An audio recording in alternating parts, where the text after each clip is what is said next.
lunch, the honorable member for Pinewood had reserved the floor. The chair recognizes the honorable member for Pinewood.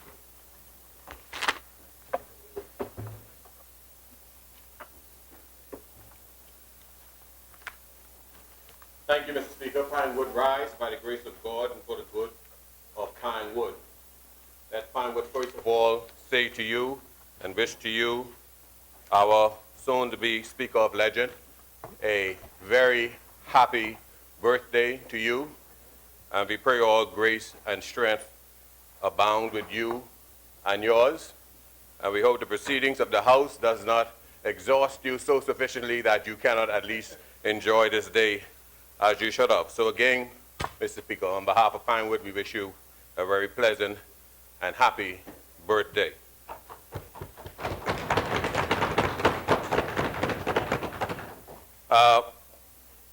Sir, this contribution is a little bit unique. I think I may have departed the three things that was on my heart today. I will take a time, just a moment, to acknowledge the Baptist community, and I feel a little bit inclined that we would also speak just for a moment to a very unusual point, and that is, I call it the defense of Bradley Roberts, and also we will also make our contribution to this debate today.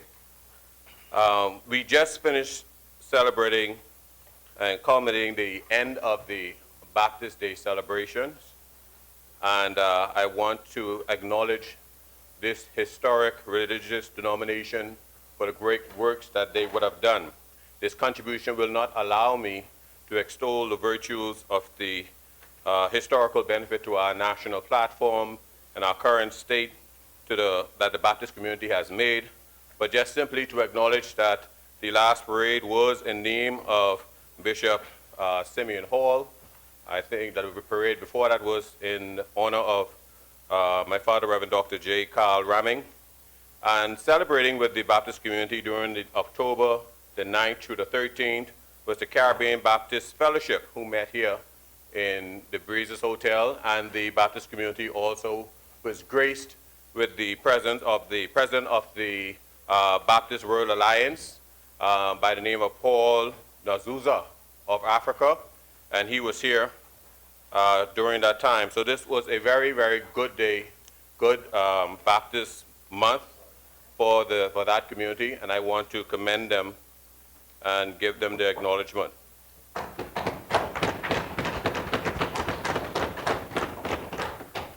Yeah, Speaker, I rise in defense of Bradley Roberts. I totally support the position that the society has actually taken towards Mr. Roberts. I think his character and his ilk deserve no less of a rebuke than what he has gotten in his the vicious attack through his lips on the honorable member for Dr. Dwayne Sands. Elizabeth. And I think it was very, very appropriate, so much so that for me to add any more might have been life-threatening. But however, I am compelled by virtue of truth, justice, and fair play to rise to his defense.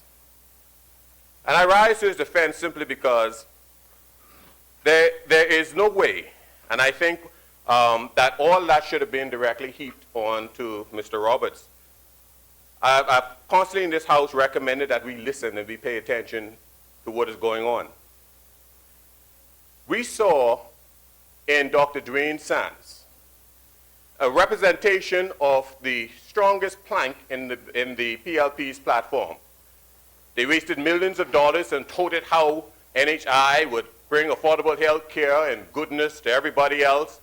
And here it is, a man who sees the truth of that sham, but is embodying it in his actions by voluntarily presenting real-time free health care to people throughout the Bahamas, found themselves with major criticism.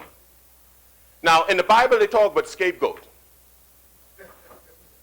You know, and I personally believe, and I'm glad that the member for Cat Island Rumkey in San Salvador is here.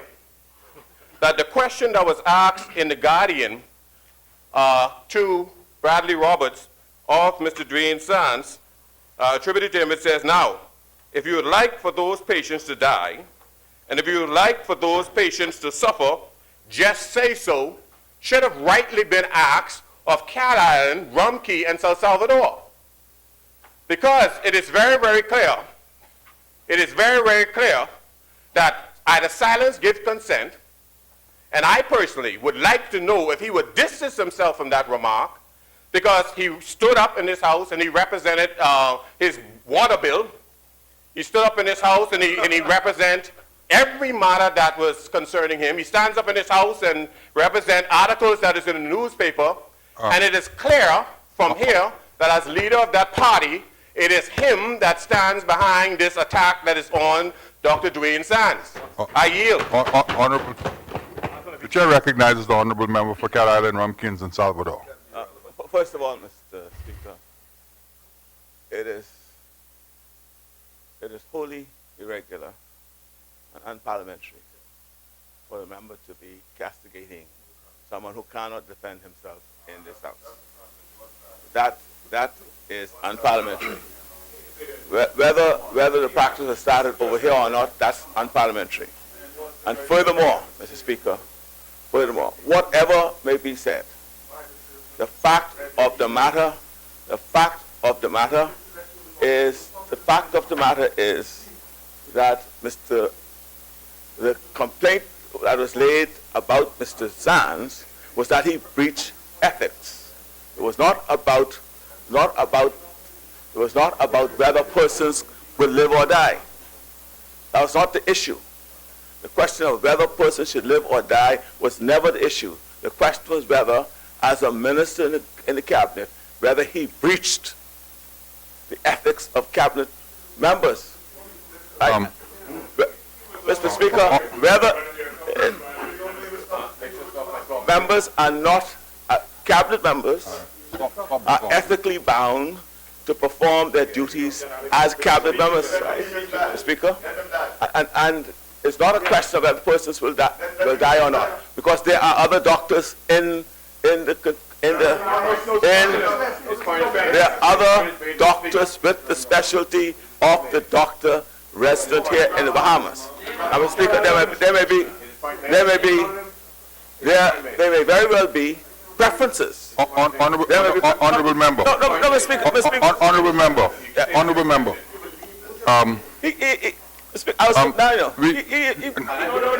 he called my name. He asked me to speak. He yields, but honorable member. So why are you interrupting me, Mr. Speaker? With respect, If he asked me to speak. honorable member. Yes, Mr. Speaker. On several occasions, Yes, Mr. we had this discussion. Yes, Mr. Speaker. With respect, in particular, to freedom of speech and privilege in this parliament. We had this discussion, I think just last week, when the issue of a member being able to say in this forum whatever he chooses to say, even if it does irreparable damage to the reputation of someone who is not in this place. He is protected by the privilege. I think that was page 83 in Mays. And so the issue of a person not being present, right? What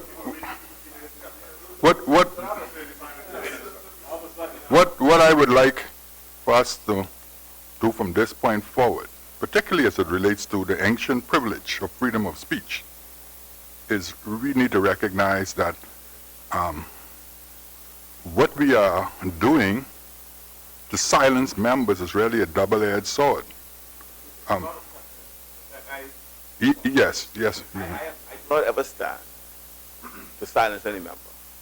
What I say, the ancient privileges and rights that are conferred upon us as members of this house, right, we are required to exercise those privileges and rights responsibly. Yes. And if we are doing so, it cannot, in my view, extend to us being able to stand in here and disparage and libel and the famed persons who are not in this place. And I disagree with any such interpretation, because it does not lend itself to the honorable ancient privileges of this House, Mr. Speaker. And that is what I stand on. Because if he is brave, let him go outside and say those things. Where, Mr. Speaker? Mr. Speaker? Honorable member. Mr. Speaker? Honorable member. You should sit. Honorable I have member. the floor. Let me just disabuse members of the view with respect to the privilege and freedom of speech. A member, I'm reading from Erskine May now, with respect to freedom of speech in debate.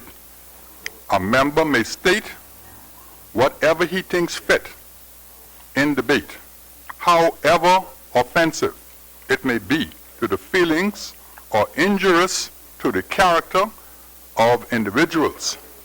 And he is protected by his privilege from any action for libel, as well as from any other question or molestation.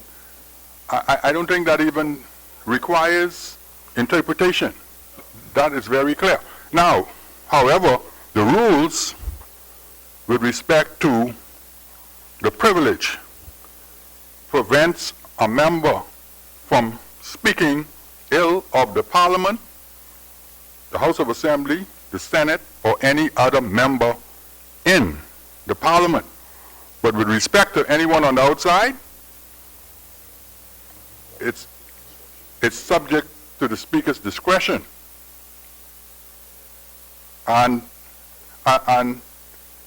the interpretation or the statement here in Erskine May is very clear, that you could say anything, no matter how injurious to the feeling or to the character of an individual.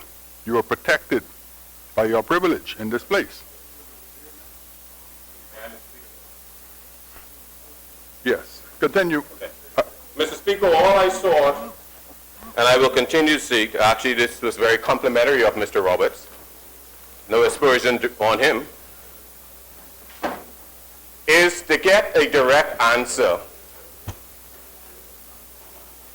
for Pinewood as related to this thing that has been so published throughout the newspaper, and find out where this lies. The reason behind this is that Mr. Roberts went on to say, as related to that same question I deliberately put to Cat Island, Rum Key in San Salvador, all right, directly to that, because a chairman who has a reputation of being a bull in the china shop and could clearly stand on his own, went on to say, and I quote, to that the PLP chairman said, quote, I don't know why Dr. Sands is picking on Bradley Roberts. I speak on behalf of the Progressive Liberal Party. It shows the level of the ignorance, because this is not a personal matter.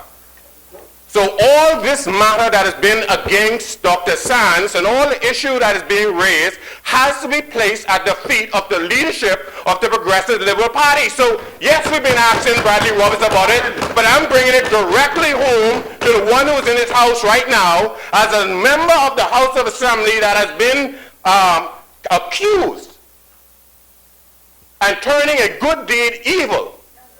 That does he stand by that statement that is made, because his chairman says that it is the party. And I will quote what I heard during the election as related to the Progressive Liberal Party. 1 leader, 1 leader, 1 leader, 1 leader, 1 leader. So I want to ask Cat Island, Rum Key in San Salvador, does he stand behind the good deed of the Dr. Sands, the member for Elizabeth, or does he stand behind what was presented? And there's one more question before I move on. Now, if I have to yield for him to answer that specific question, I will yield for a moment Do you stand behind it? Your chairman put that ball in your corner. He was not speaking as Bradley Roberts. He was speaking on the behalf of the party. And are you saying that your chairman went rogue, or was he speaking for you? Yes or no? I will yield. I will gladly yield.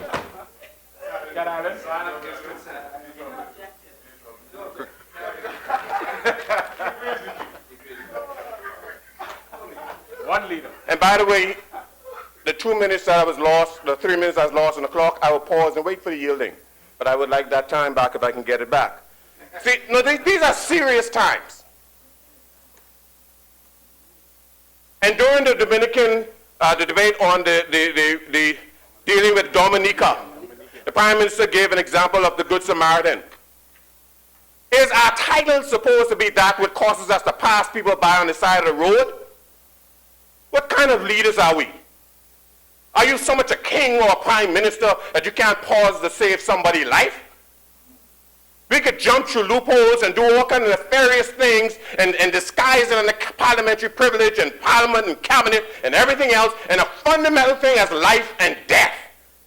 We could split hairs over. Appreciate it. This is a serious thing. Character counts.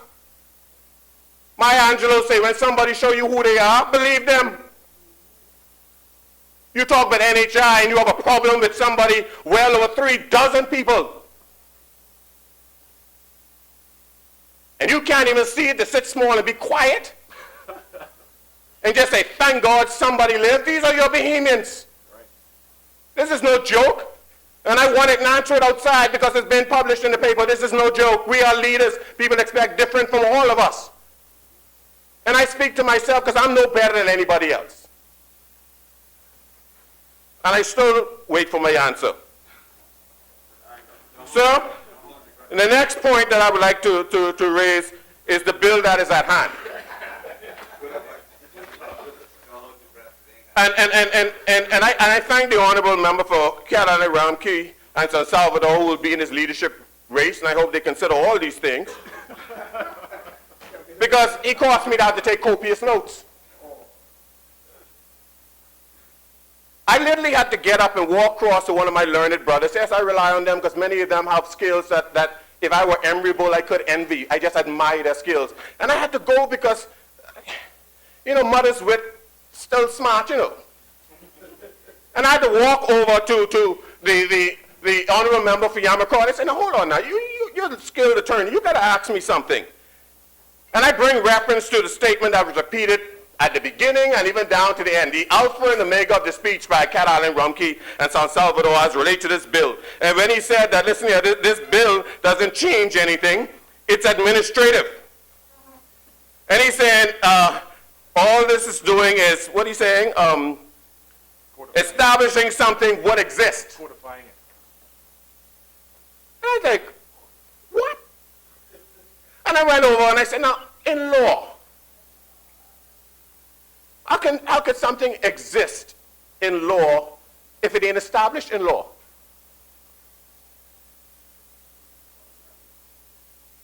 Come on, man. I'm the one who need crayon in here.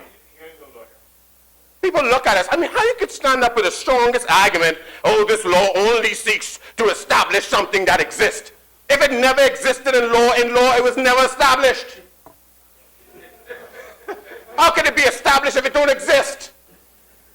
I mean, sometimes I am here and I'm young, and I will not be here forever. I don't care to be here forever. But honestly, we must be about the people's business, man. I sit here sometimes at nausea at the reckless point of orders and this and that, and I'm here to learn, I want to learn from the senior people in here. I need to learn. I will never get better without learning. But some things defy logic. If it does not exist, so don't dilute a bill, man. If you don't have anything to say I agree and move on. Everybody don't have to speak to a bill, And I'm not trying to be rude. I'm trying to say, let us not insult the intelligence of the Bahamian people, Mr. Speaker. That's all I'm saying, Because let me show you something, Let me show you something here. These same old grannies who never been to school, their mothers with Patterson College, you hear me? That's right. And their mothers with and their guidance still giving us advice. Those same fishermen you with your GPS, when that breakdown, could smell when the rain coming. He know the ebbs and the flows and the current. Let us not speak to our Bahamian people like there's some people who can shoot things over their head. Common sense is called common sense because all of us have it. These are laws that be passed for the benefit of the Bahamian people. So let's give them clarity. Let's give them justice. I'm going to remove my copious notes. I want to speak to this bill and just speak to one or two of the practical points that is very, very important. First of all, it is a paradigm shift, and there's some things I want us to grasp. It is true there's no such thing as independence. We are independent, but the truth is we are interdependent. We rely because we are part of a global society. We are all parts of things. We have a system that the member, Mr. Sands, spoke to in governance, and it's all interrelated. We cannot have a fully independent DPP because nobody is a law unto themselves. And quite frankly, although we must give account to Parliament, Parliament is not a law unto itself, because the true essence of Parliament is each one of these chairs represent a block of people. So when I speak in Parliament, it is not Reuben Ramming speaking. It is a block in Parliament called Pinewood that is speaking. So when the DPP or anybody else must answer to an elected official or Parliament, they're not answering to an individual, they're answering to a system block that says you must go back to the people and give an account. Now there's some things about this I want us, Mr. Speaker, to represent to our people to understand the benefit of this and why this is moving forward. Because this will afford tremendous justice. We would have seen how the AG had absolute power. And it had been demonstrated before, sir, in history that I have learned, I've come to know from some of our senior persons, that an AG does not have to account if he don't want to account. And that is protected. Now we see finally the light of transparency, accountability is coming into the system with the passage of this bill. No law is perfect. How many times have we amended our most sacred law, the Constitution? As time passed, the imperfection shows, the cracks in the seam shows. So nobody can say this bill is perfect, but does it accomplish what we seek to do? This bill addressed things that are so bipartisan. It has addressed things, foolishness that F&Ms would have done. It addressed things, that foolishness that the PLP has done and run amok with. Every time I look at this bill, I think about David in Saul, when they say Saul had killed his thousands and David killed his tens of thousands. So yes, you would have had a chance where Saul Turnquist and 92 Nolly, the popular Nolly, and you would have had a chance where not our former Attorney General, Miss Janet Bostwick, did a Nolly and everything else. And they might have done one and they might have done this. And then the PLP came and everybody got Nollied. So it shows that at the end of the day, we are checking an abuser system. And we're not hiding our hands. We're not hiding our hands. We're saying that we must correct this abuse. And so I want our people to understand what is going on here today. The use of the nully has been a hindrance to justice. It is not my place to fight the battle for the resident of Pinewood. It's not my place. You did your crime by yourself, and you go to court by yourself. But it's a place in this parliament to ensure that you have your day in court. It is not my concern whether your case succeeds or fails, but it is the job of parliament that the laws allow that you have your day in court, and not somebody who can make a unilateral decision to nullify your case because of this, and that. We have vigilante justice going on. So and so that our judges say, I better keep you in prison and put you on bail to save your life.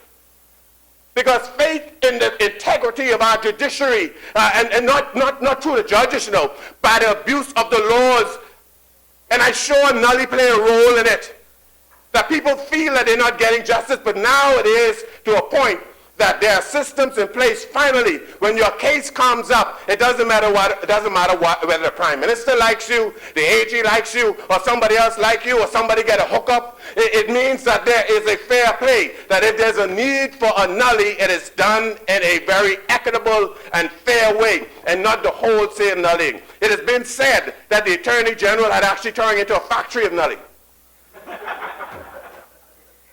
The Attorney General office. Let me explain this for us to grasp. Why this abuse of this power had to come in. See, if you only look at the AG, and the same principle as relate to Cal Rumkey in San Salvador as the leader, yes, it always comes back to you. But you see, lawyers look for scores as well, you know. They want to have a perfect win record. No lawyer wants to go to court and lose a bunch of cases. So go hire that lawyer. You want a win-win lawyer. So when lawyers realize that this is a difficult case that I probably can't win, instead of you getting your shot, they could just say, you know what, they ain't gonna win this case, man. Let's just nully this. That's unfair justice. If anybody believes that against all odds, Stan is the leader of the Free National Movement, the leader in this place. If he had fallen in that same mentality and had nullied himself, would he have been here? Everybody thought, especially if you listen to the noise in the market at the beginning, he can't make it. He couldn't do this. His case can't stand. He can't talk. Well, can't talk is not an issue in the PLP election anymore. That's out of the window. He can't talk. He can't. But at the end of the day, he won his case with the Bahamian people in a landslide. How is it that your daughter get raped? Your son get murdered? Because something happened. Something disappear. Witness disappear. And a lawyer in the AG office looks at it and says, boy, it's a hard case. Let's nully this because I don't want this on my lost record. This gives you an opportunity to have your day in court. And that's it. It's fair play. What it allows is that no more cherry picking in a case. This is going to be happening in the AG office. If it comes there and it meets the mustard for conviction and charging, it will go through. And I need to explain this one because I'm speaking to my public for them to understand. The legalese are going to come. We find ourselves in a situation that is not unlike that of Esther. You know, remember Esther and Haman, and Haman got the king to pass a law that was immutable, Mr. Speaker. That law that when the king realized the mistake, he could not even cancel a law because it was set. So the king in his wisdom did something. He passed another law saying, you know what? I'm going to give the Jewish people the right to bear arms against their attackers. Let me put that in context with this. You cannot give the Director of Public Prosecution full, complete autonomy and independence. We've seen where that's reckless. He can go on a witch hunt, you know, the one they've been talking about. He can go on a witch hunt and nobody can stop nothing. But what you do is what the king did. That's what our leader did. He made sure that in this bill, that if someone finds a need to nully that rape case against your daughter, or nully that gun case against your son, or nully whatever situation, that information has to be justified, documented, submitted. And you know what happens under law? It becomes what they call discoverable. And once it is discoverable, it comes back down to the ultimate authority. What it simply means now, Mr. Speaker, what it means now is that any ordinary citizen who felt that that nully was not valid could now find the actual AGs can't hide their hand no more. Prime ministers can't pick up the phone and say, I say, just do it. No, if you say, put it in writing. And now your lawyer could go and challenge that in court. And if that's not accountability, I don't know what accountability is.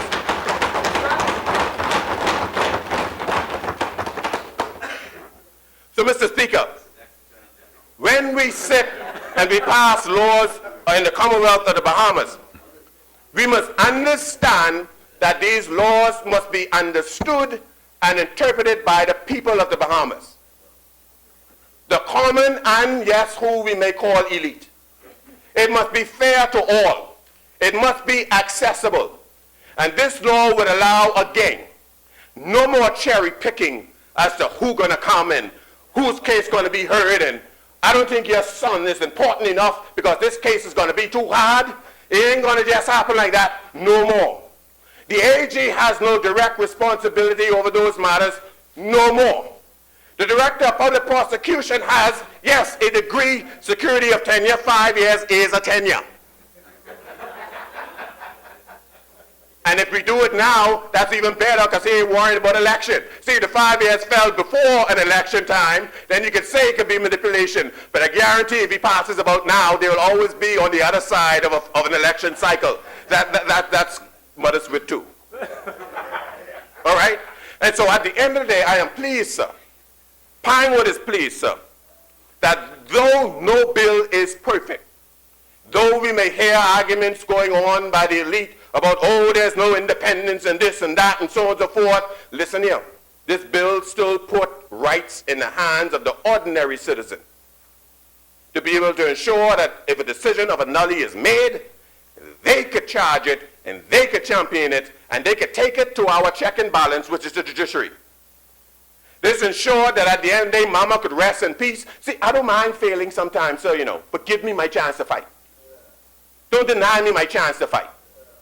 You understand? Let me fail on my own morals. That justice will now be fair throughout the Commonwealth of the Bahamas. And though not perfect, and somebody may find it, it is a bright day in the Commonwealth of the Bahamas. And it indeed is a commitment that is being fulfilled. And you notice, it didn't cost us $3 million in a referendum.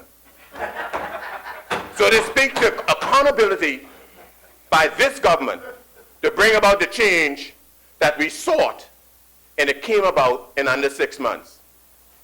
With my last 5 minutes, I have to say this to our Bahamian people, because I've been hearing a lot of noise, but what's not happening and things not happening in 6 months. And listen here, man. People, be real. The Bahamas had come through. The last term was horrific in the sight of Bahamian people. And I'm a big pardon of the Women's Crisis Center, but I have to use this example because it brings the gravity that I feel in my heart. The Bahamas has suffered a type of battered wife syndrome from the last administration.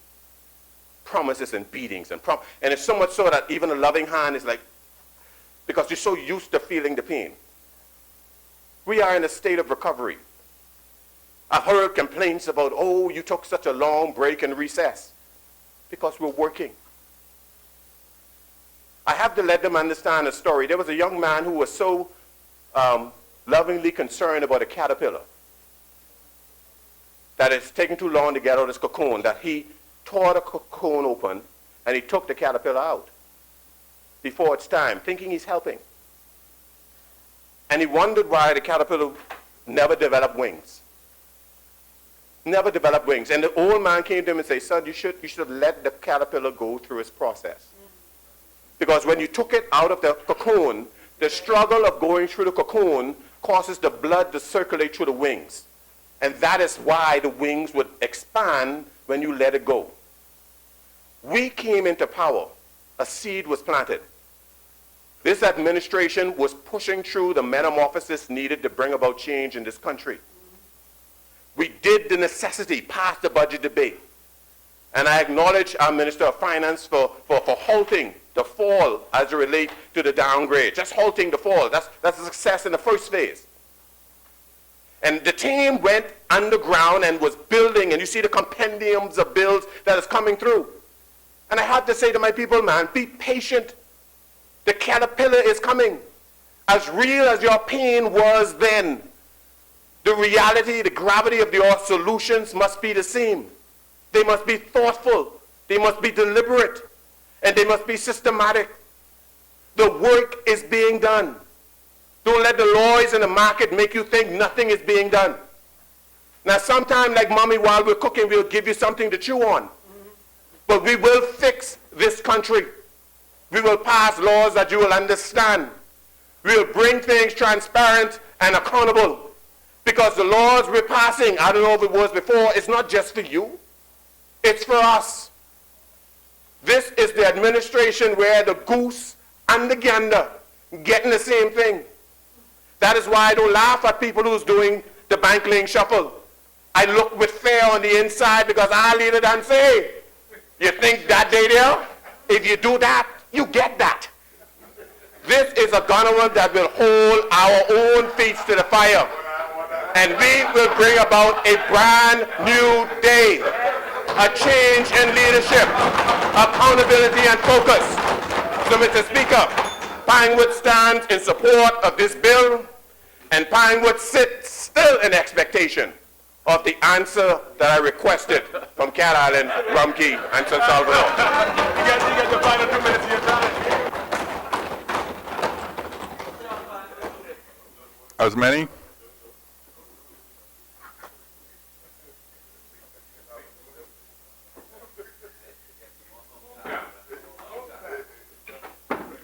The chair recognizes the honorable member for Mangrove Key and South Andres. Thank you, Mr. Speaker. Speaker, I would like to join my colleagues in wishing you also a very happy birthday and hope you, through the grace of God, enjoy many more. Unless they forget that you and I have a good track record. It was you saw when my grandmother was sick, and I forgot it. We needed blood urgently when she came in from South Andros on that charter. You're one of those who showed up at the Princess Margaret Hospital to give her blood. 2 years later, she went on to meet her reward. 2 weeks later, she went on to meet her reward. But I want to always thank you for that gesture, sir. So on this day, to you and your family, have a good one and enjoy, and may God's blessing be yours. Speaker, I'll be very brief. I'd like to say quickly on behalf of the people of the community of Mangrove Key, South and Central Andros, I too would like to add a few little something to the bill for an act to amend the Constitution of the Bahamas to provide for the establishment of the Office of the Director of Public Prosecutions and for matters connected thereto. Mr. Speaker, it is important to note that the former PELP administration, in my view, took the administration of justice very seriously. A system that is sure, swift, and transparent as a deterrent to crime. Persons will seldom be able to exploit the inefficiencies of the system. Systems were also put in place, and for the most part, we saw some good results. This is important part to the success of the office of the DPP. Mr. Speaker, lest you forget, the Constitution dictates that it is the AG, the Attorney General that is, that commences and discontinues prosecutions. It is the AG who must be a member of Cabinet who has the responsibility to account to the Bahamian public. In effect, the law will be institutionalizing in legislation the way that the office of the DPP operated between 2012 to 2017 and under the leadership of other AGs in the past. The DPP is in charge of the day-to-day operations of the office of the DPP, and therefore lays with investigators to determine whether a charge may be proffered, decides the charges, decides whether to proceed with a VBI, which is a voluntary bill of indictment for those who might not know the acronym VBI, decide whether witnesses are protected or whether they have anonymity pursued, and decides whether to object to bail, etc. Mr. Speaker, I can't help but deter a bit from my formal notes. That's why I was heading out to my luncheon break. I listened to the member for Elizabeth talking about victimization and how the fact that he is a young man went through and would have seen the relics of victimization of the former PLP administration led by the father of our nation and others, I guess he was referring to. Mr. Speaker, for me, first and foremost, that was personal to me. Because for him, his background, he wouldn't have had the challenge background like many of us who would have lived through those real challenging days prior, and our stories with our parents would have told us. And be connected there too, since he's connoting the new PLP, he said in the old PLP, we must then connect him to what happened pre-1967. The days when black people couldn't walk even on Bay Street, nor go to banks in the downtown community. If you want to connect the new and the old PLP, we got to connect him to his past also. Mr. Speaker, the days when you couldn't get a high school education in this country. What was the whole import of that effort? To keep black people dumb, we would say in the everyday Bahamian language? How can we forget? Talking about victimization, when it's only the government high school in this country, Mr. Speaker? When Jonquillo today that we see now as our signature cultural expression couldn't even enter Bay Street, which our Prime Minister now rushes in the group that I so love. As a McCullough Corner boy, and my mom right now watching me in Mason's Edition and McCullough Corner. Couldn't come on Bay Street. So when you go back into this historical perspective, Mr. Speaker, sometimes you really it's best to leave some things alone. And so I have a very strong view about it, property rights. When a man who has property and ownership of land can vote for days, and a black man couldn't vote. In the same country, Mr. Speaker, we want to go back there. Some things is better to leave alone and let's move forward to a better Bahamas in the 21st century. And to talk about it today, even with the adoring press, and I call them the adoring press. If the PLP were to make any mistakes, anything happens under the PLP, or someone or their contract is not extended, it is called victimization. Under this administration, it is called accountability, being accountable, transparent, and doing what is right.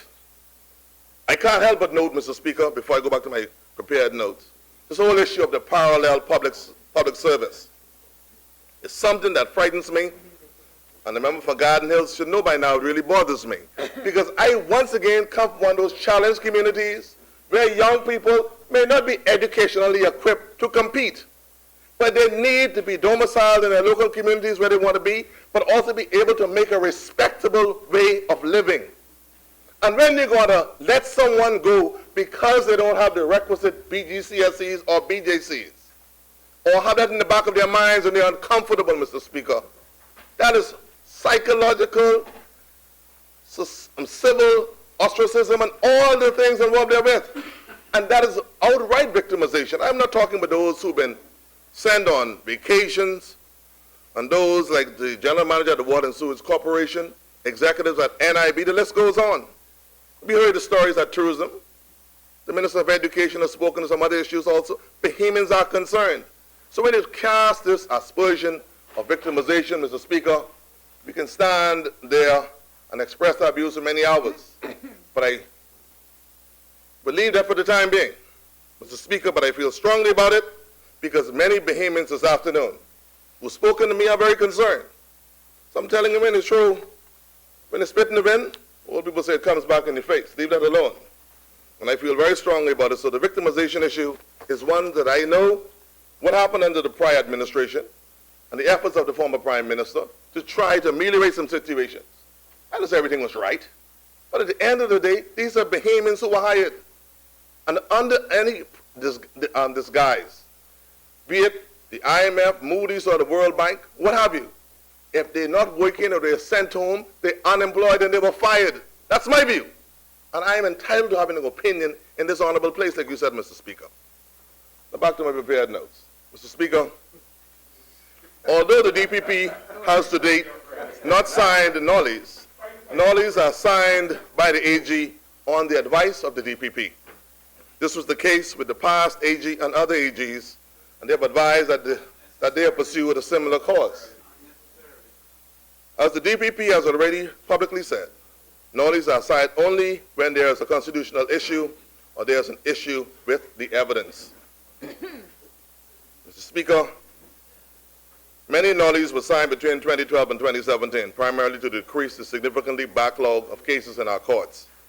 There were murders and rapes listed for trial, sometimes dating back to the 1990s. It was not uncommon to have matters more than 10 years on the docket. In these circumstances, both constitutional issues and evidential issues arose. Very importantly, Mr. Speaker, between 2012 and 2017, there was implemented a system of daily reporting on the Office of the Attorney General website, all criminal matters dealt with by the Office of the Attorney General. This made it possible for us to see who applied for and was granted bail, which trials were proceeding, which had been discontinued or nollied, etc. Today, Mr. Speaker, according to the information I got, this system has been stopped. Accountability and transparency is always espoused by our government, dictates that the system be reinstated immediately, Mr. Speaker. The public knew exactly how many cases were continued or not between 2012 and 2017. This administration, in my view, has made political hay out of this very important institution. And I was glad that the member for Pinewood, in all of his effusive expressions just moments ago, talk about, and mention one or two cases on his side when you talk about Nolly. Because you know, when you touch the former member for Michael, that's my fishing buddy, and I can't let it go down just like that, because at the end of the day, when you touch one, you got to touch all. I ain't going to defend everything, but at the end of the day, I am glad that he mentioned there were some people on this side who did some Nollies also. And I can't help but the one on the, I'm not going to be personal, I know how to do something. I've been around a little while in this place. But what also happened on the Eastern Road, you talk about what happened in the Hotel Union, what happened with one of our ministers. But what happened with the Eastern Road before August 19, 1992? Absconded, left the country, came back after the FNM became the government. So the man is back. The man is back, no lead. But I'm at the end of the day, it ain't going to say one, he said it. But many on the front side never mentioned that fact. I'm saying at the end of the day, I have a right to say it also, for emphasis. That's right. It's not fair. What is good for the goose must be good for the gander. If he could have absconded and leave the country and did what he had to do and come back and walk free as a white man shooting a black man in his back. That's what happened in this country. I ain't calling nobody name. It's all public record. That's what they said. At the end of the day, what happened there? If what is good for the goose got to be good for the gander. That's all I'm saying, Mr. Speaker. So when they throw these rocks, somebody can throw one back. That's how it is, Mr. Speaker. It's hateful. At the end of the day, the former member for Michael, and the present member is my friend. She prays for me. Former member for Michael is my fishing buddy. An island boy like me from Hard Hill, and I'm from Smiths Hill. So we have a lot in common. My good friend. And so I'm not going to use my privilege to go any further with that particular matter.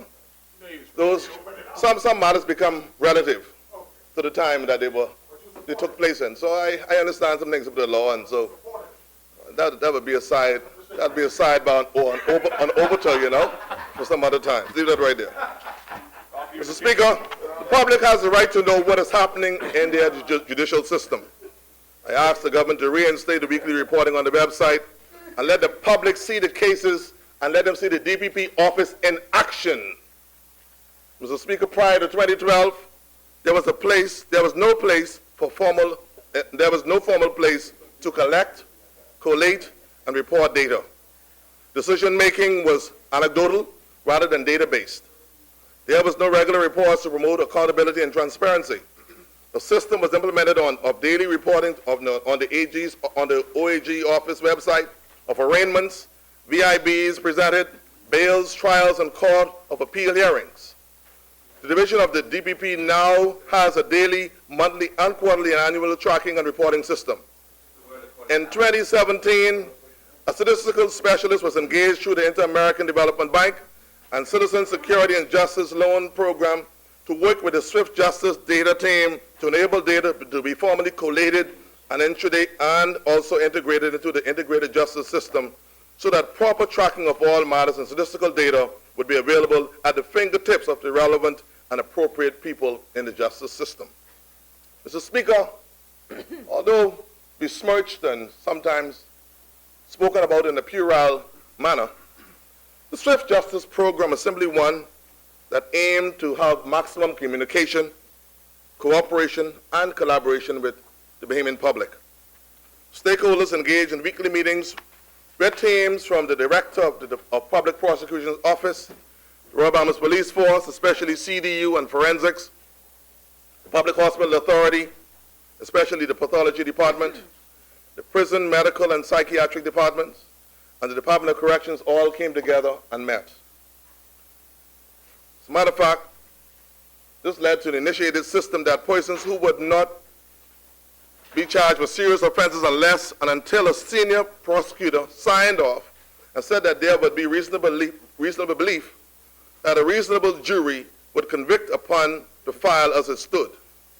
Prior to this, charges would be laid based upon what many viewed as a prima facie evidence. and therefore, in many cases, in many persons' view, did not stand daylight. Persons were charged on the basis of incomplete files, and this led to tremendous backlog and also insurmountable delays. Persons routinely were held on remand for 6 to 7 years, Mr. Speaker. There was a very significant backlog of cases that could not be moved to preliminary inquiries or VBIs because there was no evidence on the file to move them forward in no significant way. Mr. Speaker, the former administration seek to relieve just this. We also saw the insistence of the new sign-off on the charge procedure, which led to a decrease in the presentation of VBIs days, being decreased from 344 days to merely 68 days.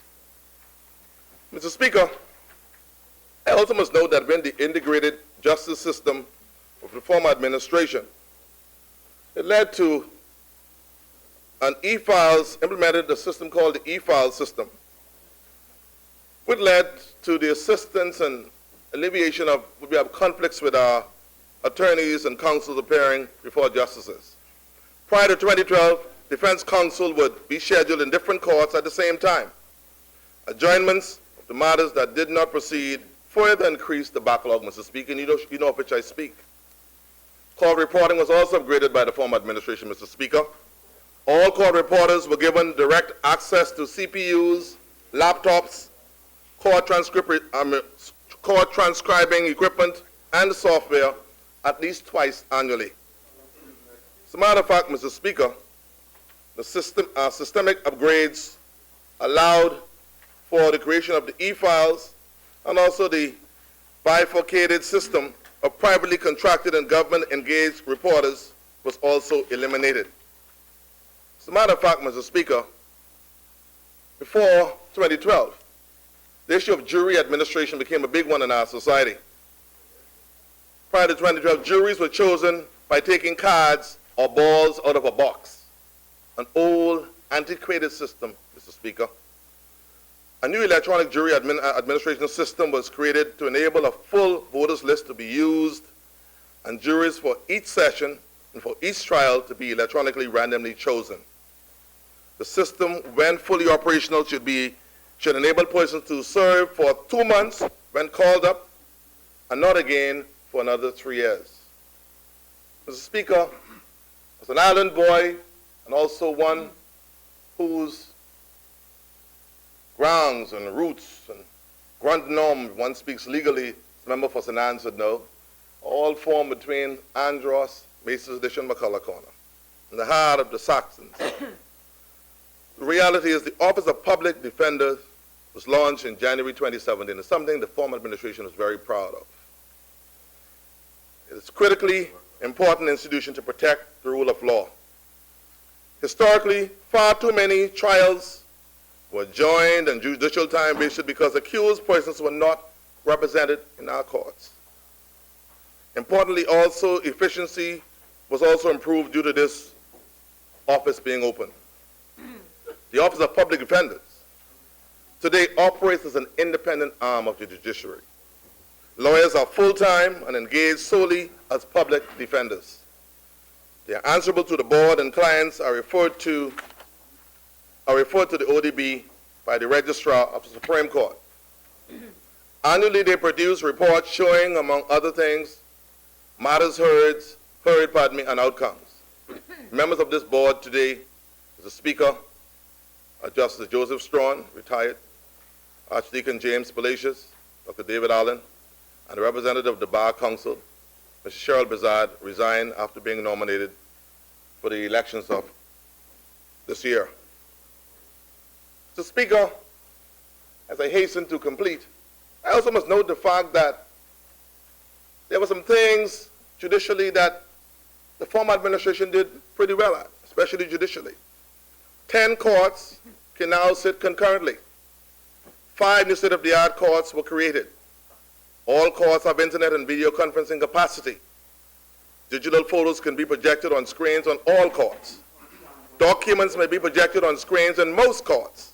And most importantly, this allows for persons in the Family Islands and others who come as far or been asked or requested to come as far as Asia or Alaska to be able to give evidence via teleconferencing. It's been cost effective, and it's a great resource, and also eliminates the issue of time being wasted in our judicial system.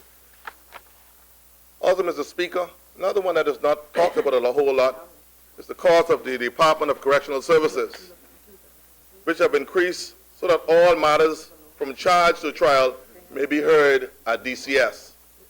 Prior to May 2012, all inmates having their matters before the courts would have been brought down to the courts in Nassau in a police convoy, and we see them almost every day prior to 2012.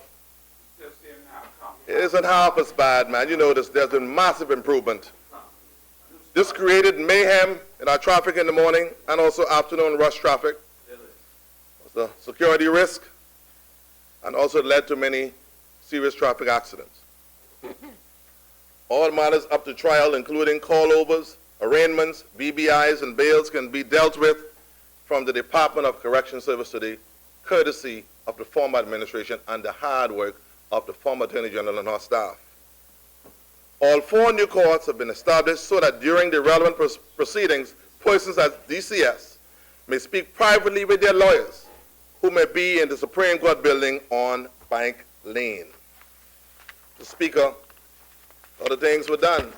The story has not been told. I got to tell some of that story today, Mr. Speaker, while they're listening and watching all over the Bahamas and the world. Proficiency and professionalism was also added to this Nexus of the Wood, Mr. Speaker, including new software, including dictation machines obtained for the pathology department. We know of the challenges there. And I know some of the persons who worked in the pathology department. It was anticipated that the step towards having improvement here would decrease the path of the backlog that was attributable to the lack of pathology reports being given in courts in many important and serious matters. Digital recording. The U.S. state courts have partnered with the Office of the Attorney General and the judiciary for the implementation of digital recording in a magistrate courts. You know what happened here many times, Mr. Speaker? The manual mode of taking notes and sometimes copious notes being challenged. What I liked about this is that the former administration also met and involved the Aaron Gilmore School for the Blind, operated by the Salvation Army. And this would have allowed these persons to be gainfully employed in our society and take care of themselves. Finally, Mr. Speaker, I would like to note the fact that there's another issue that pains many Bahamians this afternoon, and the member for Pinewood mentioned vigilante justice and the whole issue of witness showing up for court and persons being afraid to come to courts. It is an issue that pains me because I'm standing here this afternoon, one who this year would be some 9 years. My sister that follows me would have lost her son in the over-the-hill community, her only child, to murder, and 2 of his other friends would have been shot, but he succumbed. Every Christmas is rough for my mother, my family, as we commiserate over his passing. I named him Kirchhoff. Today he's gone. And every Christmas around the last few days of December, it becomes rough for my family. So I live it, Mr. Speaker, the pain of crime and matters not being resolved. And because many persons have been concerned about witness and witness protection. Mr. Speaker, it was therefore against this backdrop that the former administration took witness care very seriously. This division was strengthened by the addition of personnel, the use of secured cell phones, and also updated technology. This program called Witness Feel the Love Project was also launched.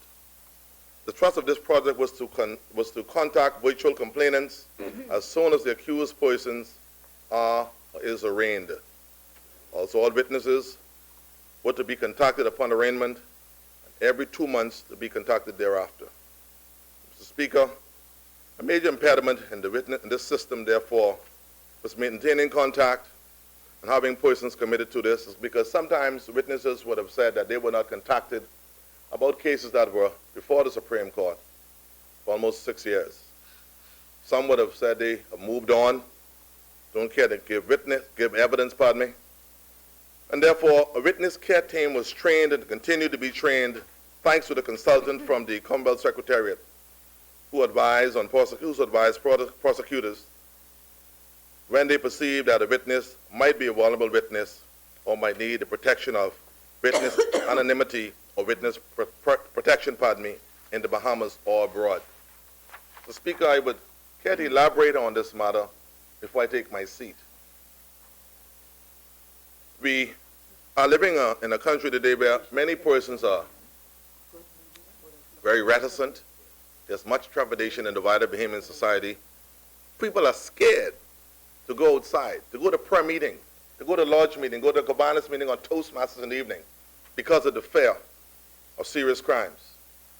Women are afraid if somebody even hit their car on a place that is busy as Prince Charles, whether I should come out of my car, whether I should just simply go to my home or go to a police station.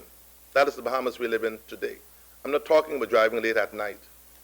Women are afraid to wear what they feel like wearing because sometimes if you just say something or answers a young man in what they consider to be an indifferent manner, things are done to them. Mr. Speaker, I don't know where the spirit has come from in our societies. We talk about the Department of Public Prosecution, where our people, the old Bahamas, we threw a rock or a bottle. Very seldom use a cutlass. You might get what we call a panelli bump as old. I'm a down home boy. You call a panelli bump back in the day. But today, man, everybody yucking out a gun. That is sad, Mr. Speaker. That challenges me as a proud Bahamian. So witness and witness protection is a major concern when Bahamians are afraid to come forward to testify and to say what they would have seen.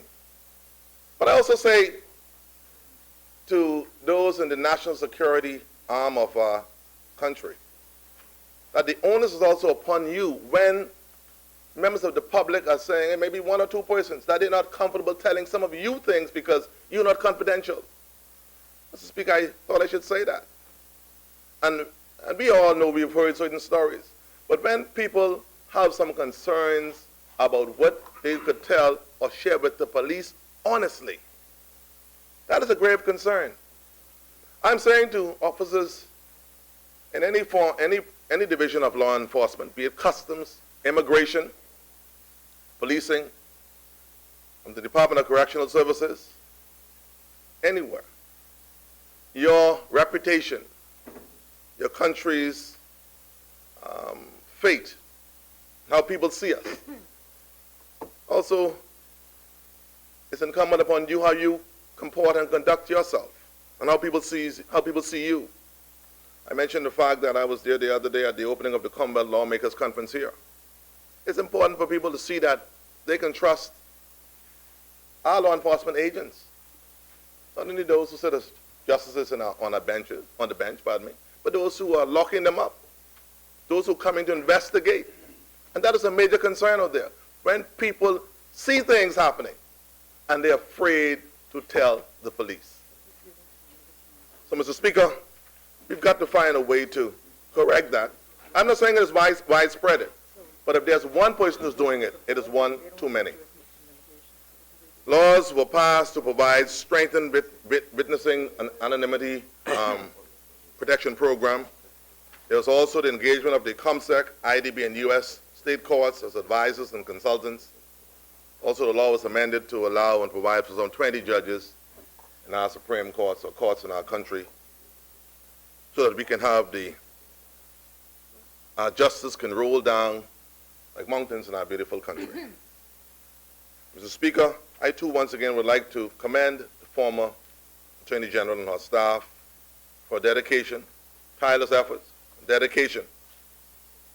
And I want to say that to those who would share this great land with us, who are not Bahamians, but those who are here, in the spirit of law, order, and good justice, and equality for all, I want to wish all of those who are under the sound of my voice that we would all tell all, and tell our brothers and sisters that the time for crime, malfeasance, and misconduct is over. It's time for us to do things differently in the Bahamas, and let's keep it always better in the Bahamas as we move forward, onward, upward, together. Mr. Speaker, it's against this backdrop, as a proud, ethnocentric Bahamian, that I would take my seat and say that I support the bill, and I'm much obliged for your indulgence.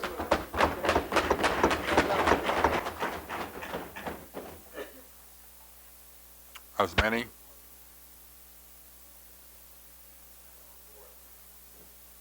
The chair recognizes the honorable member for Long Island. Honorable member, just before you begin,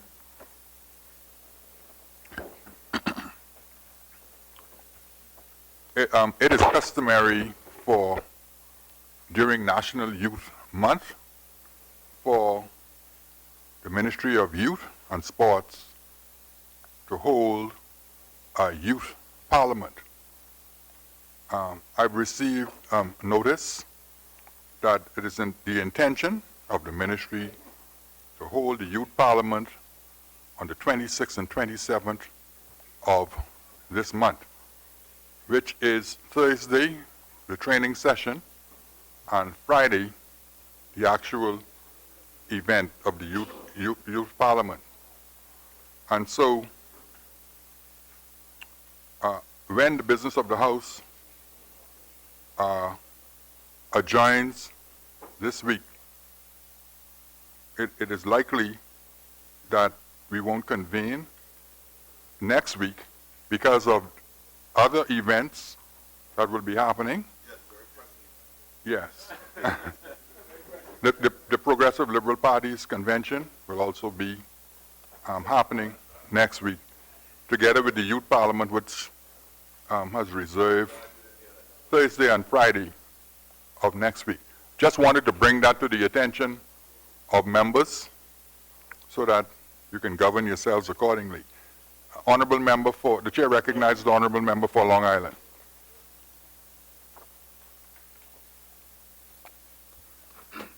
Mr. Speaker, I rise on behalf of the hard-working, wonderful people of Long Island. Before I begin my presentation, Mr. Speaker, let me wish you a happy birthday, sir. And I trust that you live to enjoy many more.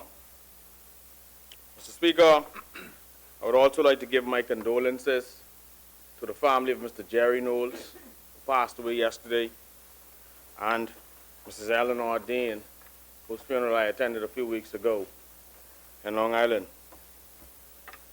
Mr. Speaker, I'd also like to speak to commentary in this place today by the member for Cat Island and the member for South Andros, which I feel, Mr. Speaker, because they mentioned water and sewage, I should respond to. Frankly, Mr. Speaker, there's an imputation of improper motives. We don't victimize on this side. And so, Mr. Speaker, I can say with certainty to the member for Cat Island that his contention bears no truth.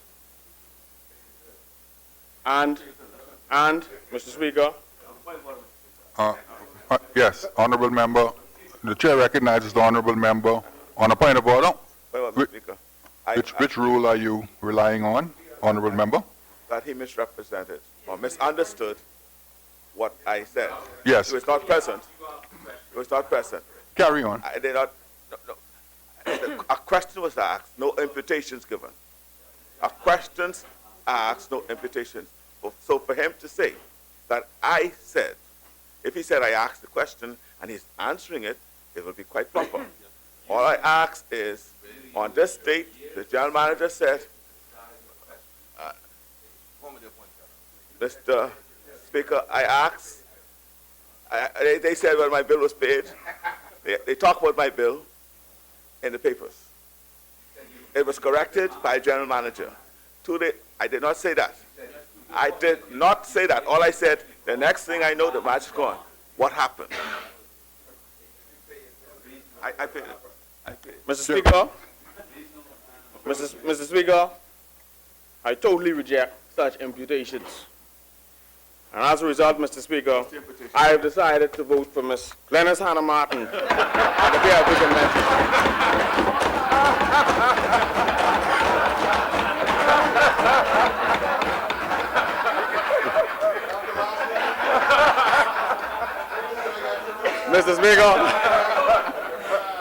Mr. Speaker, today I am gripped by sorrow.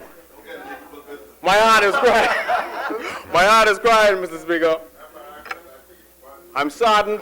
This is a very sad day in Long Island, Mr. Speaker, a fishing, farming, and tourist community where we already have a stagnant economy. On Saturday, a barge ran aground on the coast of the Gray Settlement.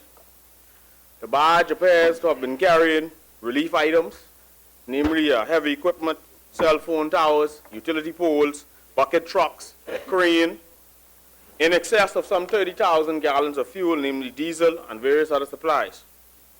The contents, I understand, were earmarked for hurricane relief and were owned by Digicel and en route to Anguilla on board a chartered barge.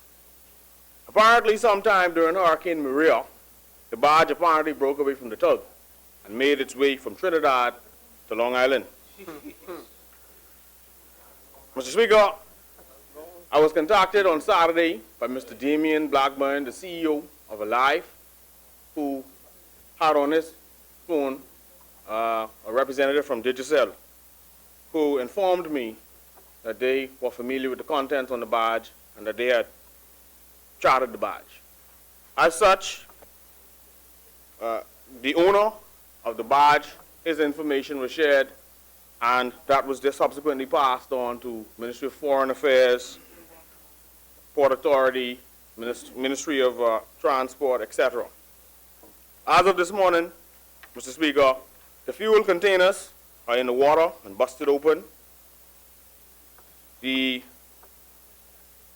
a number of items that were formerly on the deck that are in the water, and we have fuel in the water covering some 7 miles.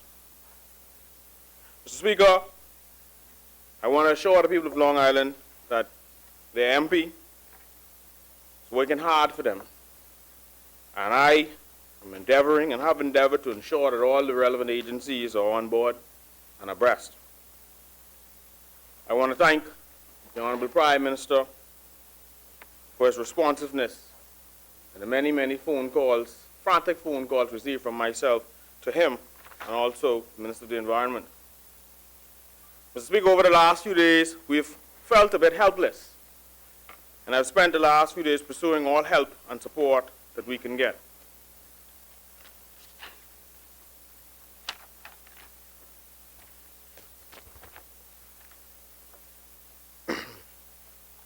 And so, Mr. Speaker, I want to say that to the people of Long Island that I met with the Prime Minister this morning, and he's given us his assurances that he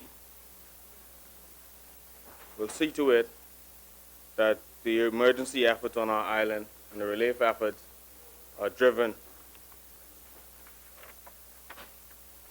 Mr. Speaker, I want to thank our Long Islanders for assisting in the relief efforts. Turning my attention now, Mr. Speaker, to the matter at hand. Mr. Speaker, I want to firstly say I support the alteration of Article 78 of the Constitution. To use the words of my learned friend Muriel Dazil, the concept of not having a DPP runs afoul of the whole principle of justice. As it stands, the DPP is subject to political dictates. It is high time, Mr. Speaker, that an independent prosecutorial service is established in the Bahamas, and that the Director of Public Prosecutions is no longer situated within the Office of the Attorney General, subordinated and subject to the whims and control of any holder of that political office. As it stands, there is a patent, or there exists some conflict, where The Attorney General is on one hand the government's lawyer and a representative of the government's interest, but also possesses the power to carry out criminal prosecutions. Notably, on most occasions, the Attorney General is traditionally a politician, cabinet minister, a policy maker.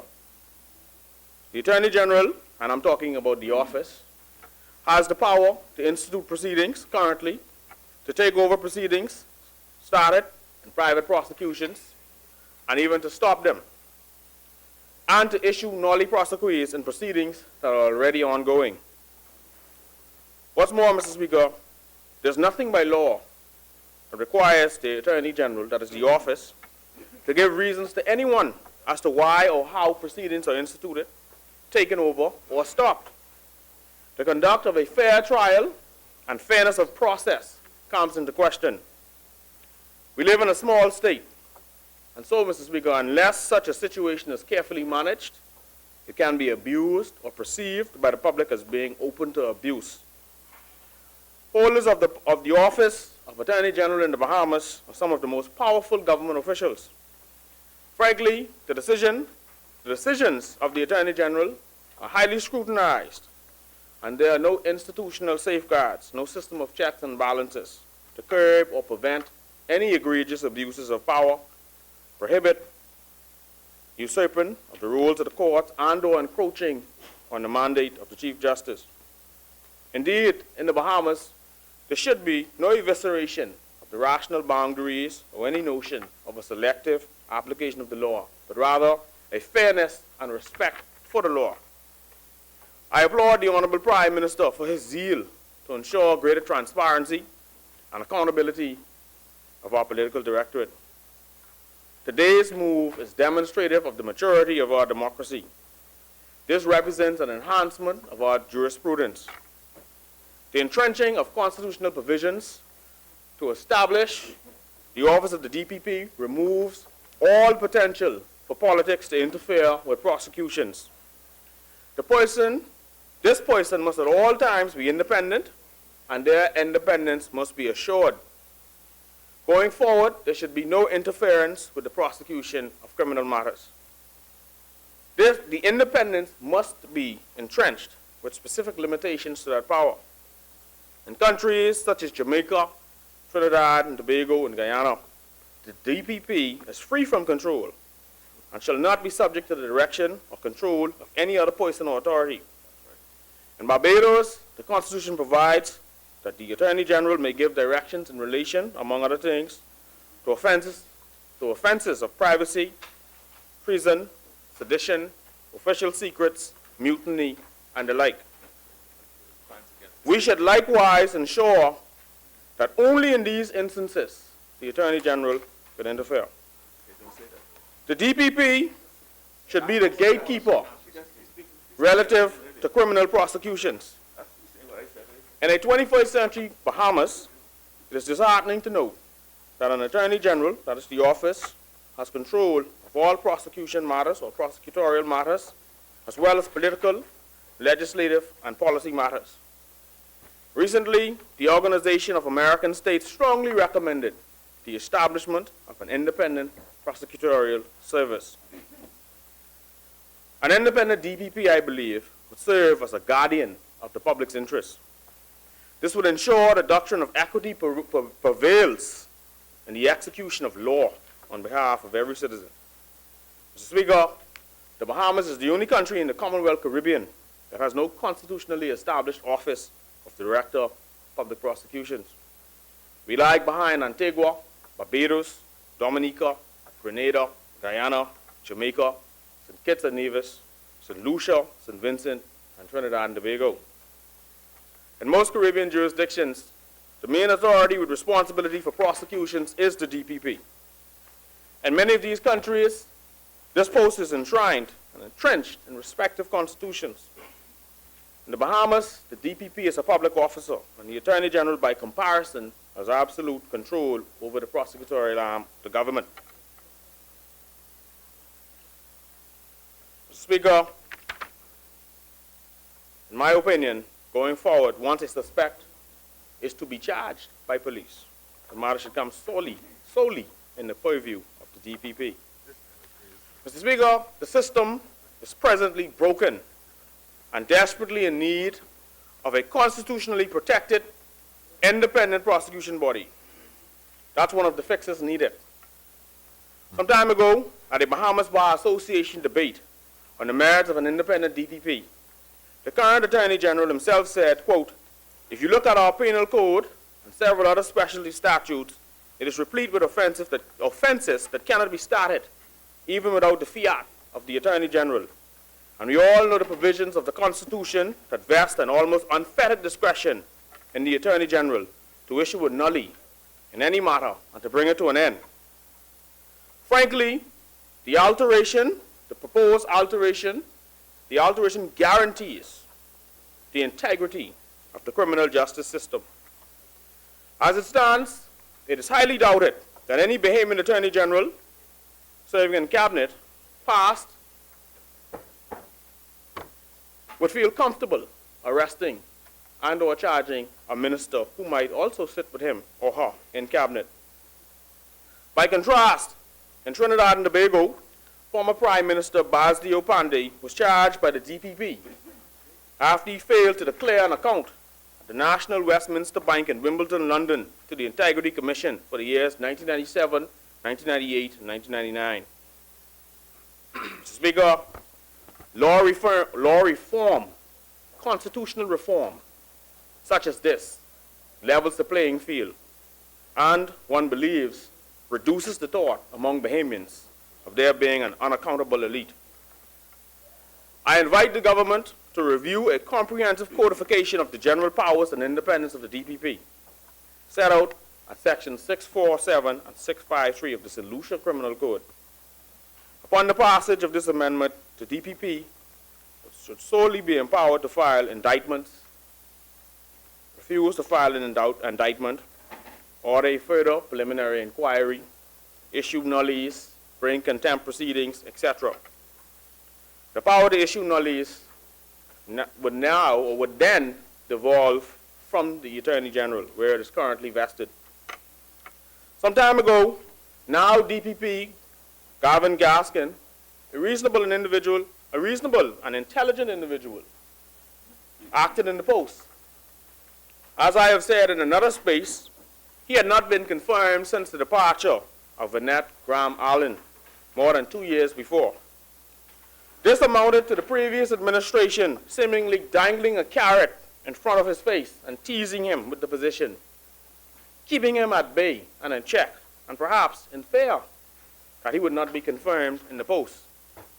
There's something wrong about that, Mr. Speaker.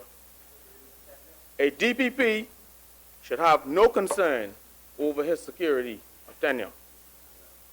That said, Mr. Speaker, one concern is the fear of political appointments every 5 years, given the election cycle and the 5-year term, or the proposed 5-year term of an appointment.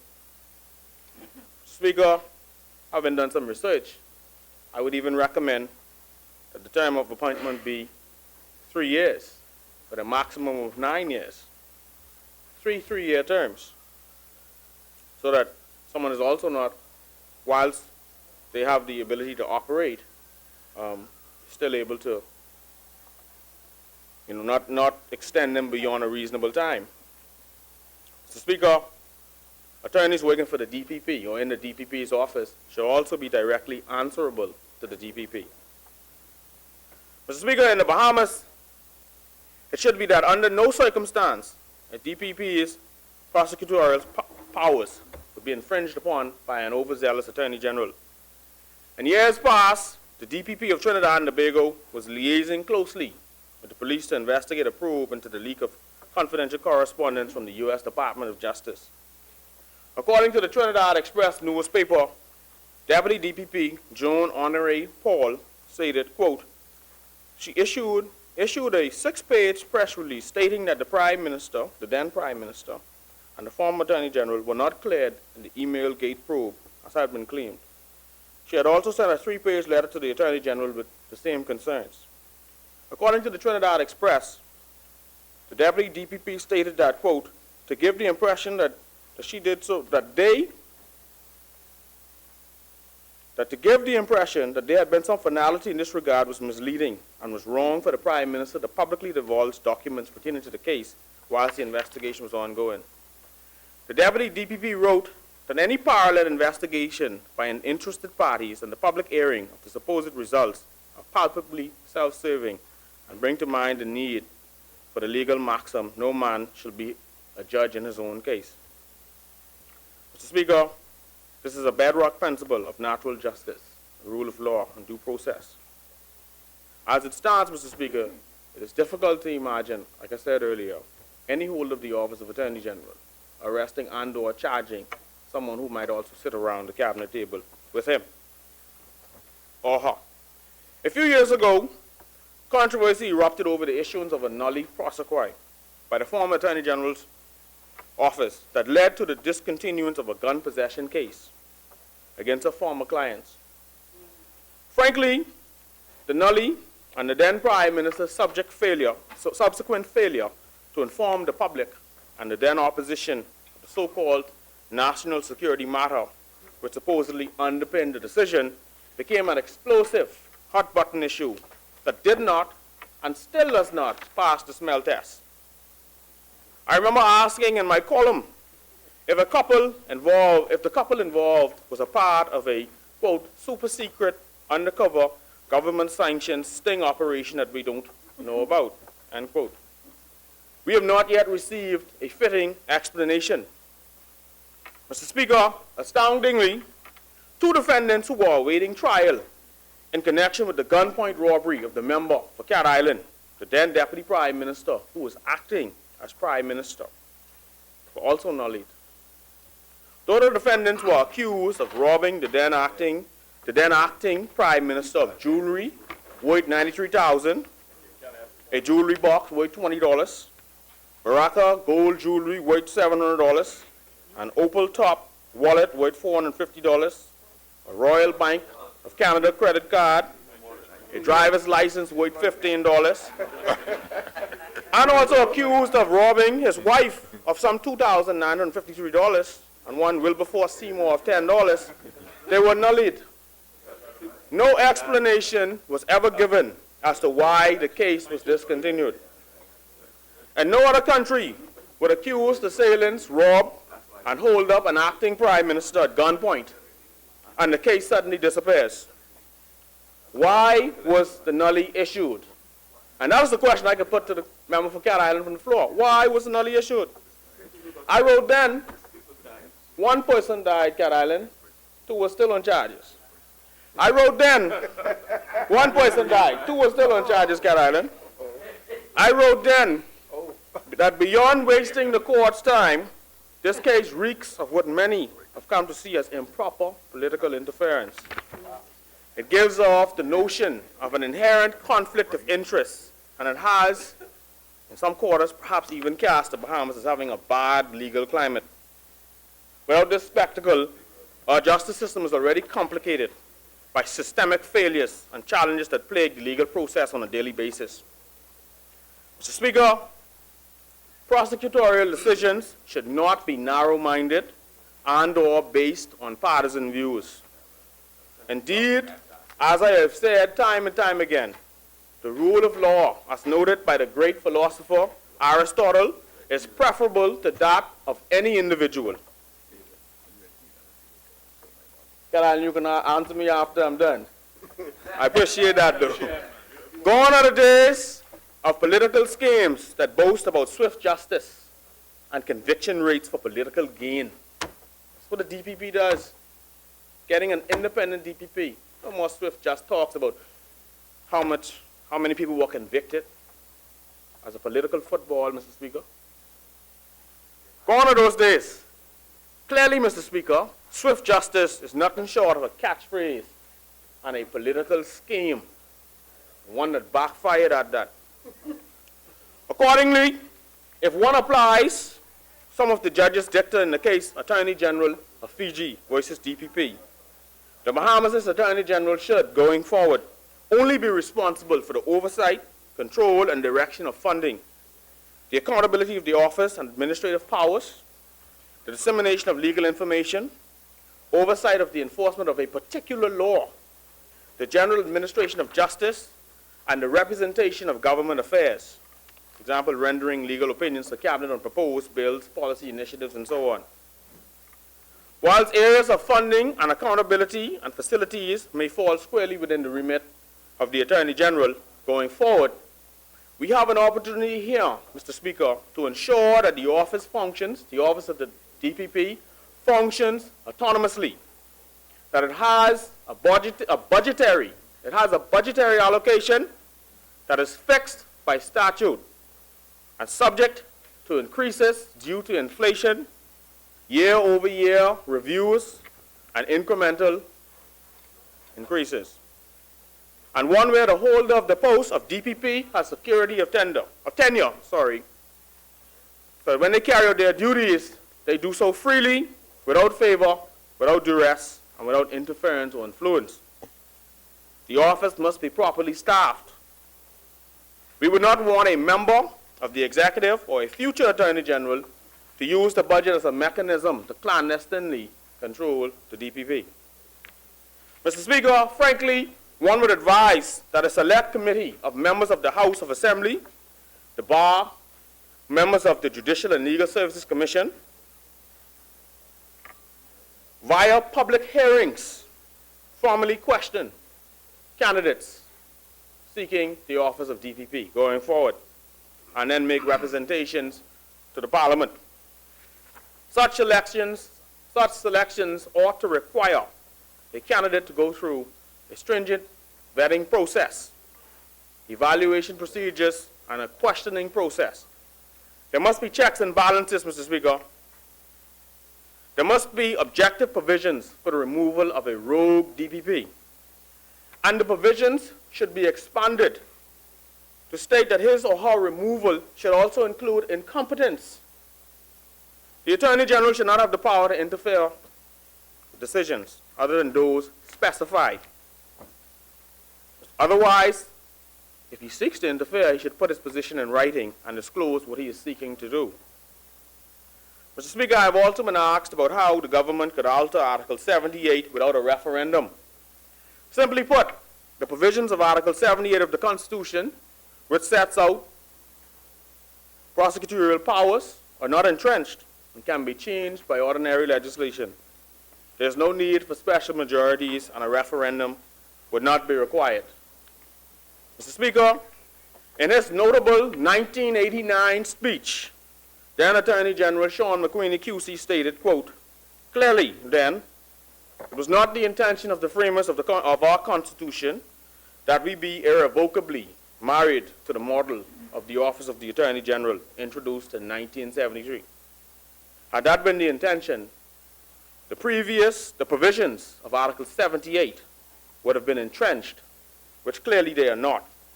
It follows, therefore, that if there is to be a divorce in future between the Attorney General and his constitutional powers of prosecution, that divorce can be solemnized as painlessly as the subsequent remarriage of those powers to the interloping constitutional figure of a Director of Public Prosecutions. As to whether that day will come is preeminently a question for soothsayers, although the process of constitutional evolution being what it is, it cannot be dismissed as an unlikely prospect," end quote. And I can say to my learned senior, the learned QC, that the day has finally come. So, Mr. Speaker, I support the amendment, and I say here, Mr. Speaker, that the state of justice, the state of the justice system, has not changed since 1992, when Sir Burton Hall completed and submitted a report on crime to the government. There is much needed to be changed, and I would urge the government to review Sir Burton's report. As we embrace constitutional reform, we certainly also need a watchful and vigilant bar. Mr. Speaker, I thank you. I wish you a happy birthday. And to the people of Long Island, I will join you soon. Thank you, Mr. Speaker.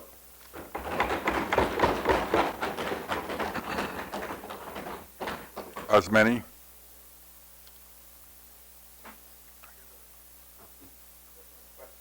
Denali that was entered in a matter The involving... chair recognizes the honorable member for Cat Island, Thank from you. Kingston, Salvador. Thank you, Mr. Speaker. The member of Long Island raised the matter of Denali entered into in respect to my matter involving the invasion of my home in the early hours of the morning, and suggested that some political interference or otherwise may have been involved in that. Suffice it to say that as victims, my wife and I are and were not aggrieved by the entering of that nollie. We were not. We were not aggrieved by the entering of that nollie, and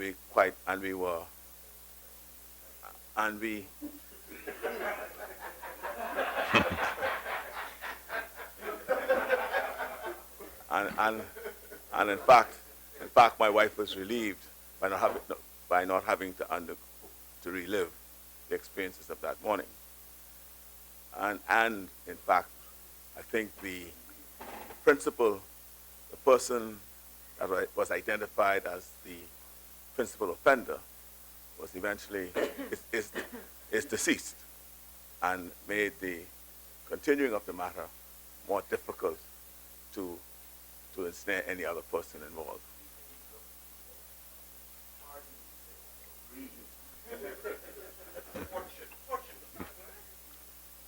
Honorable member, just a moment, please. The chair wishes to recognize the presence of some distinguished gentlemen that are here with us today from the Republic of South Africa. And gentlemen, please forgive me if I do any violence to the pronunciation of your names. Michael Masuta, Member of Parliament, and Minister of Justice and Correctional Services of the Republic of South Africa. Can you wave to us?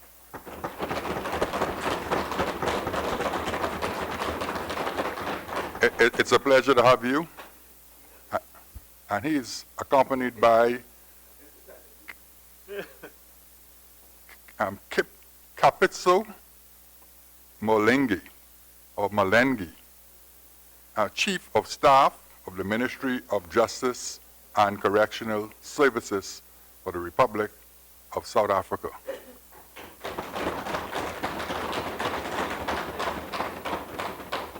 Thank you for your attendance. It's a pleasure to have you join us.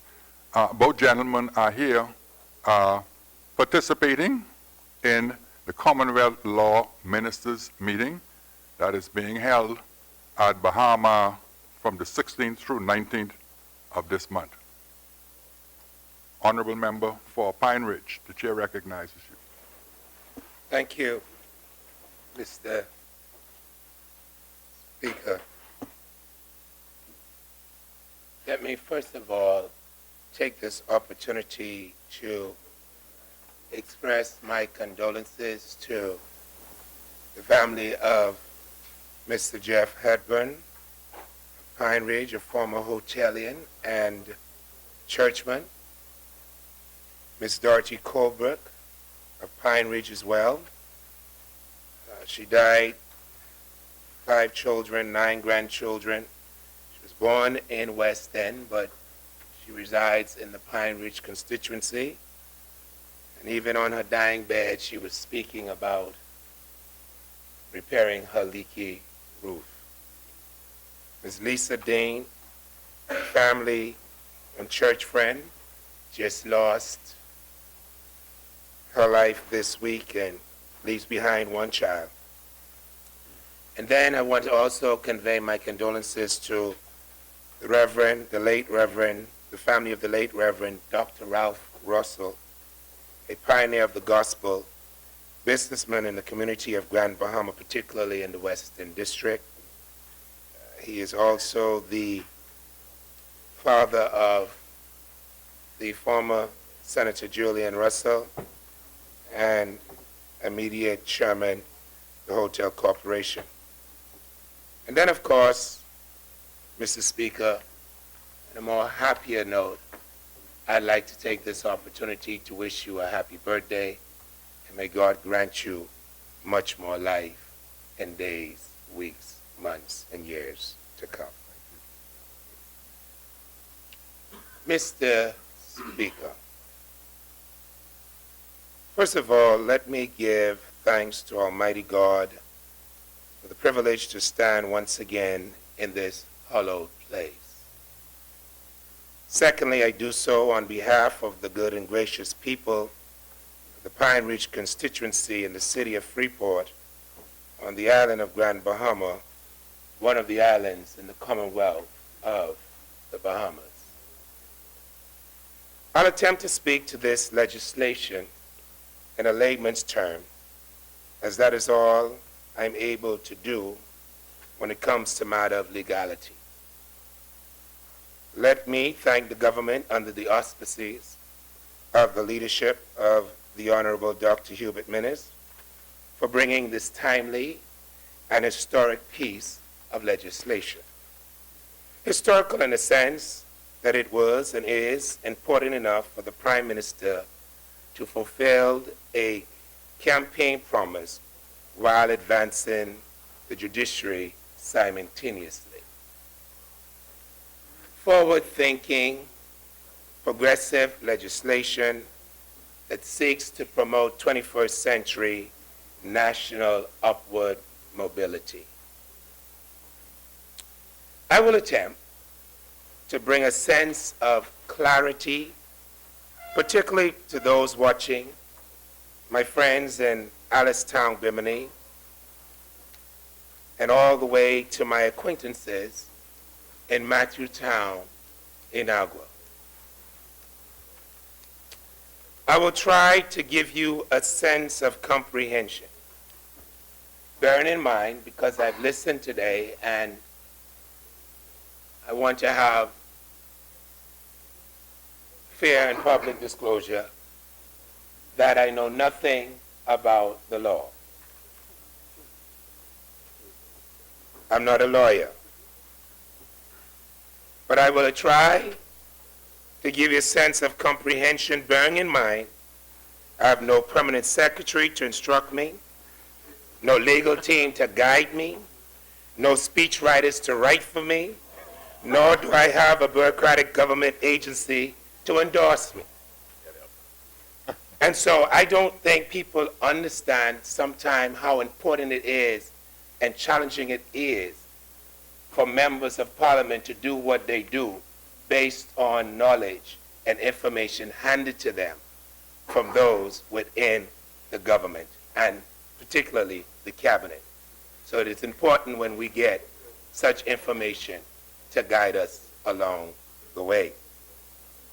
So my presentation is based on mother's wit, common sense, and ability to read with an understanding. To do that, to do what we are endeavoring to do, we have to, and that is this body known as the Parliament, make an amendment, modification, or the adjustment, if you please, to the Constitution. Now, my fellow laypersons, which happen to be most Bahamians, the Constitution of the Bahamas is sacred to our country.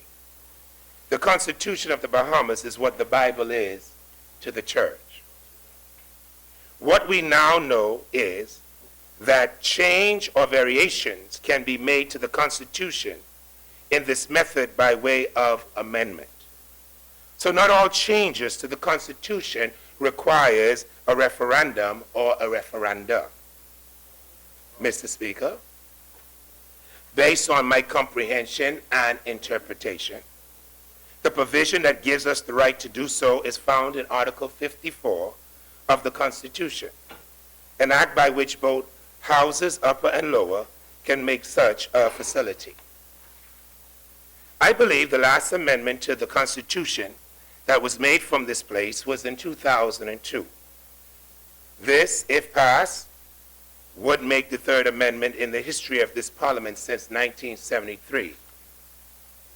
So what we're striving to do is to repeal, remove, replace wording and functionality of Article 78 of the Constitution that refers to the occupation of the Attorney General. Now, for more clarity for my people in Hawksbill, Heritage, Town, Regency, Sunset, and my people as a whole in Pine Ridge, the Constitution speaks to and of the Attorney General, but does not speak to the function or national legitimacy of the Director of Public Prosecution. I think it's appropriate for me to bring to the attention of the Bahamian people that most Commonwealth countries and our counterpart in the Caribbean region have done so already. So we are a day late and a dime short in this regard.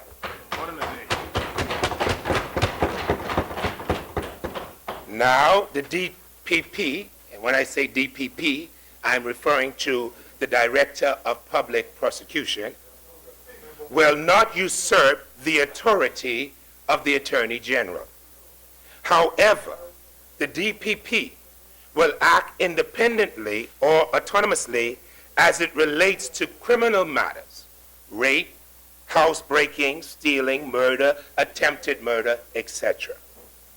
The Attorney General, in my limited capacity to fathom, will be or remain as ex officio on all legal matters in the Commonwealth of the Bahamas for, on behalf of, and against the state.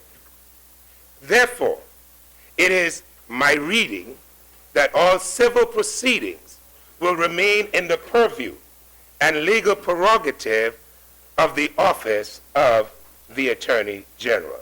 I hope I'm doing good so far. Good, you're doing good. Doing good. Passing so far. Whosoever holds the office of the DPP have the responsibility of prosecuting the criminal elements of our society. An aspect of our community that has cause for concern, crime. Those who are victims of crime, also those who are accused of crime, all have a sense of urgency for justice. The common recital, justice delayed, is justice denied, both for the victim and the accused. The Bahamas wants and needs a surge of swift justice, not just in words or linguistic gymnastics, but in real time and action.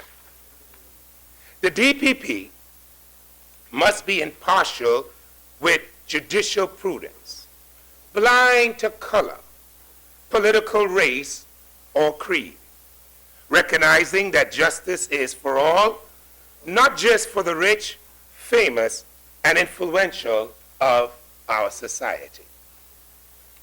The DPP must not be controlled by, nor seem to be controlled by, the political directorates of the day, notwithstanding that the office of the DPP is a public office.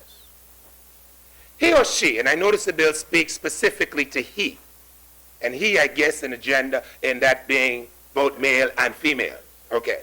But he or she must be able to function independently of the executive and legislators. Nonetheless, cohesively with the judiciary and by extension, the AG, the government's legal representative. The bill speaks to the fact that anyone holding such a prestigious office of the DPP must be qualified for the appointment as Justice of the Supreme Court.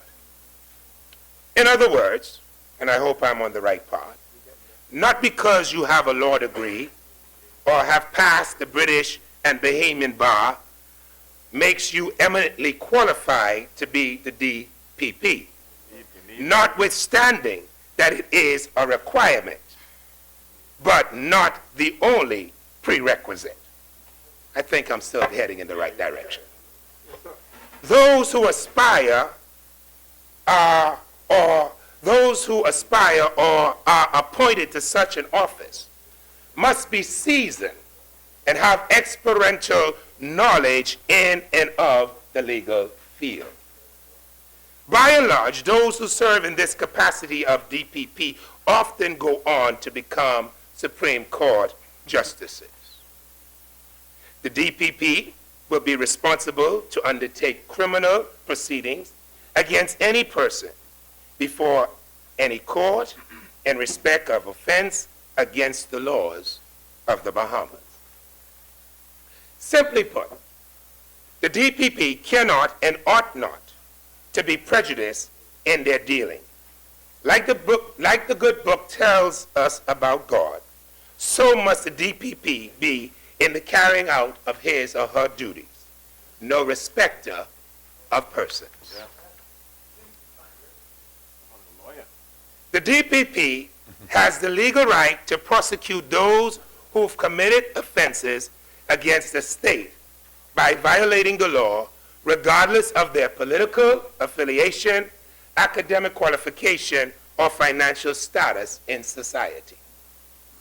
The DPP will also be accountable for making sure that never again in the Commonwealth of the Bahamas a politician can interfere in any case or intimidate any person representing the justice system, as was the case under the past administration on one of our southern islands. Only the DPP will have the ability to discontinue at any stage before justice, judgment, or delivery any such criminal proceedings instituted or undertaken by the office or any other person or authority.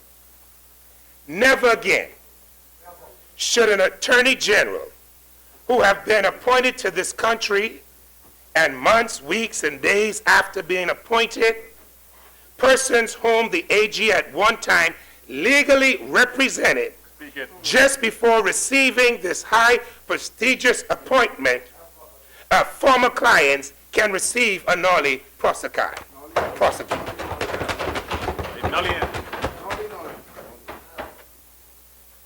I would like to suggest to those opposite, rather than seeking to make it a racial issue, let's turn it into a people's issue. Perhaps if you did so, the unemployed persons from Sandals will not be so mad with you due to your refusal to let their case be heard through their union because you granted hotel ownership a nullie. These occurrences leave a bad taste in the mouth of Bahamian people and a sinister outlook on the politicians and the judiciary system. So it's good to empower the DPP with such authority and ability to oversee and determine what's a matter of national security warranting or worthy of a nullie prosequi. Mr. Speaker, I won't. You're good. I was talking to the rest of them. The ones who were here. The ones who work here. You wasn't here. That had nothing to do with you. That had nothing to do with you. Those responsible are gone.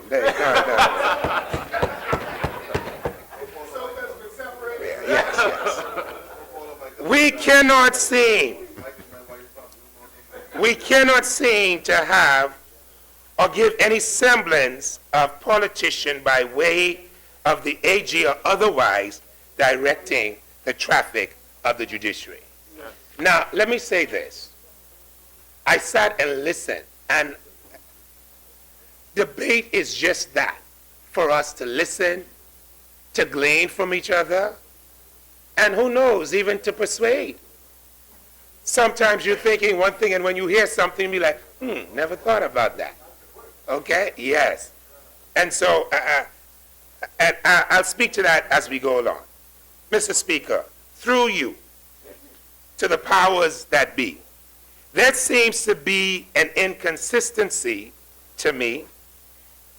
That's perhaps my learned friends of this prestigious legal fraternity will be able to assist me with, and don't slow down, y'all hear me.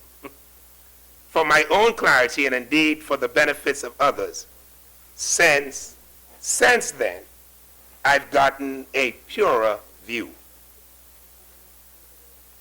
At one point I thought, Articles 78 and 3, the Attorney General may in any case involving, considering a public policy. Now, let me pause there, because there is an aspect of society that do believe this, that the word public policy is a bit vague. Just throwing it out there, as they say. Let me just rest this here. Okay? Okay. National security or the international obligation of the Bahamas give general or specific direction to the Director of Public Prosecution by Articles 78 and 3, and the Director of Public Prosecution shall act in accordance with those general or specific directions. Mr. Speaker, however, I thought, and there seemed, because I still have a problem with the word public policy, because I think we weren't clear specifically as to what that was or is or could be, seemed to be a contradiction, or at least I thought there was, with Article 78A6 of the bill that also read, subject to provision. And then my learned friends got me, and I got that because the English language is something you play with, and members of the legalized or legalese fraternity speak in legalese. And so that word, that English word, subject to provision, changed the content of,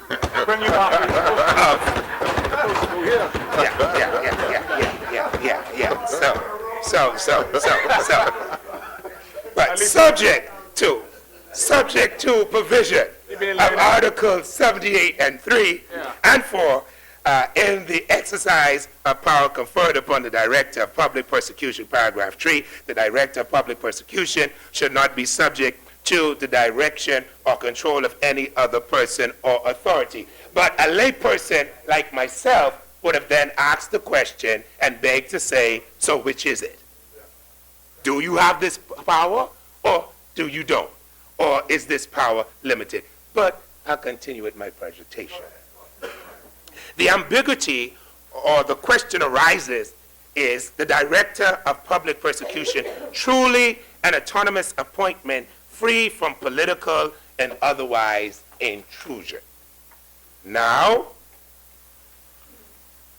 I'm now made to understand through deliberation and confabulations that while the DPP is independent, he or she cannot operate as a god unto themselves or act as a legal almighty. So,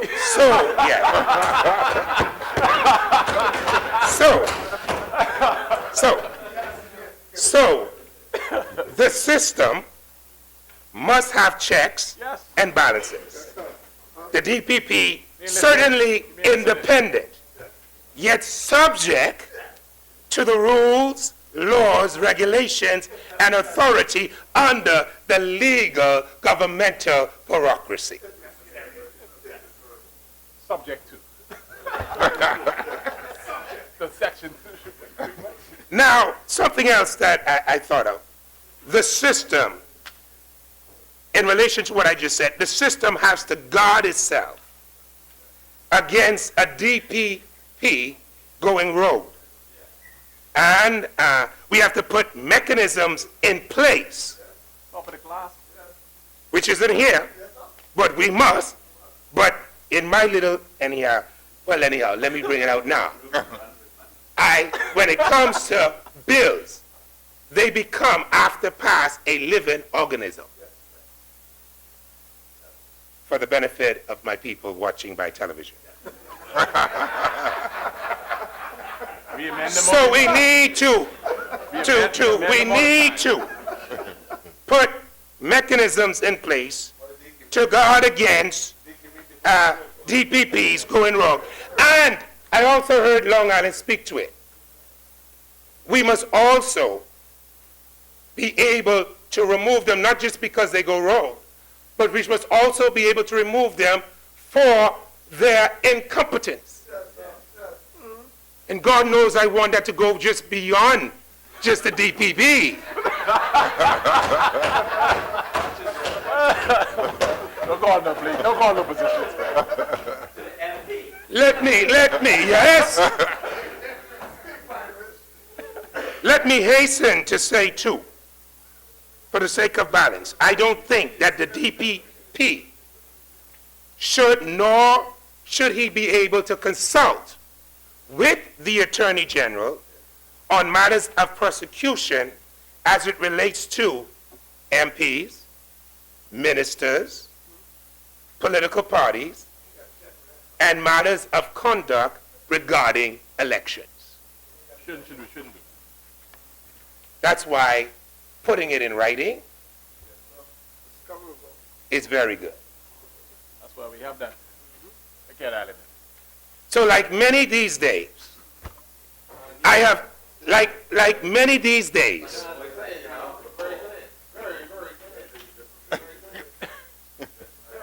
so like many these days, I've asked the question and I've answered the question myself. And I wish all to know in this place, I am in my sound mind. Mr. Speaker, I'm just about done. However, I wish to speak a little to the tenure of the Director of Public Prosecution, to provoke the thoughts of the legal fraternity and to add a layperson's point of view for contemplation. So, let's see. The bill speaks to the fact that no one can hold the office or be appointed to the position beyond the age of 68 years, and that any person holding the office may do so for a period of 5 years and is eligible for reappointment thereafter. Yes. Now, this is where, all right, let me move on and then come back to this. So, if you get appointed at 63, you only get one bite at the apple. If, however, you are appointed at 58, you may have an opportunity to be considered for reappointment. I have no problem with the service of 5 years, and let me just pause here and say this. I believe that there should be tenureship when it comes to the Commissioner of Police, because I believe that he should. I think we were trying to do this, or we did do it, when we were last in the House, when I was last in the upper house. And then they came back and undo it. Okay, but my view has always been, and I'm going to say this, with this position and this position as well. Tenureship is important. When you don't have tenureship to something like the Commissioner of Police, you kill dreams. A person should be able to come into the police force dreaming one day that they can rise to the rank of becoming the Commissioner of Police.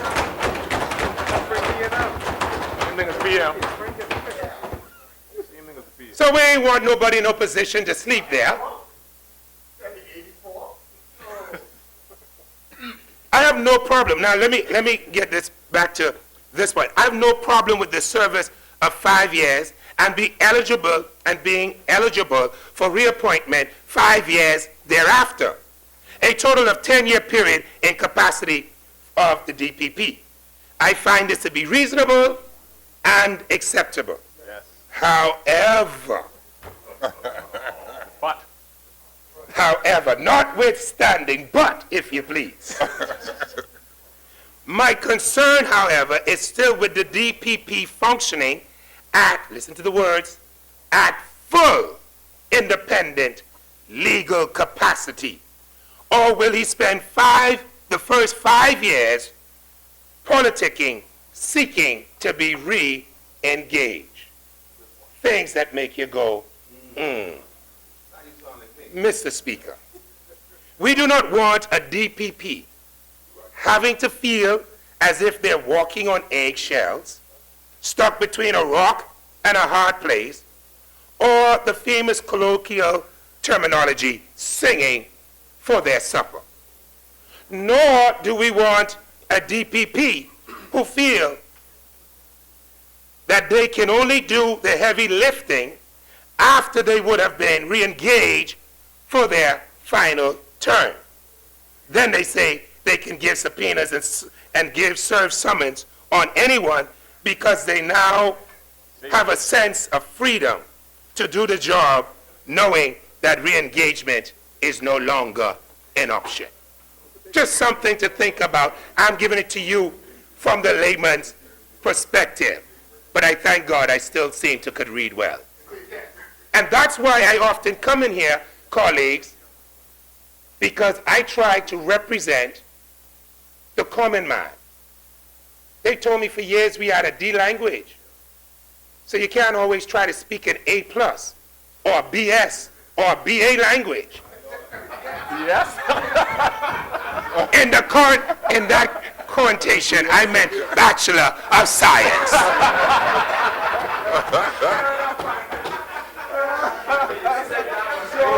go rap. And so, as often as my colleagues often look at me and say, yabba dabba do, I try to speak the language that the people speak so that when I leave out of here, they ain't scratching their head like how they used to say, boy, he sound good. Then you say, what he say? I know, but he sound good. So you must be able to allow people, because, and let me say this, and then I'm going to move on. If I'm not the brightest, nor will I ever claim to be, and if I don't know, I will ask. But I could tell all of my colleagues something in here today. If McAlpine don't understand it, it is unlikely that many people out there don't understand it.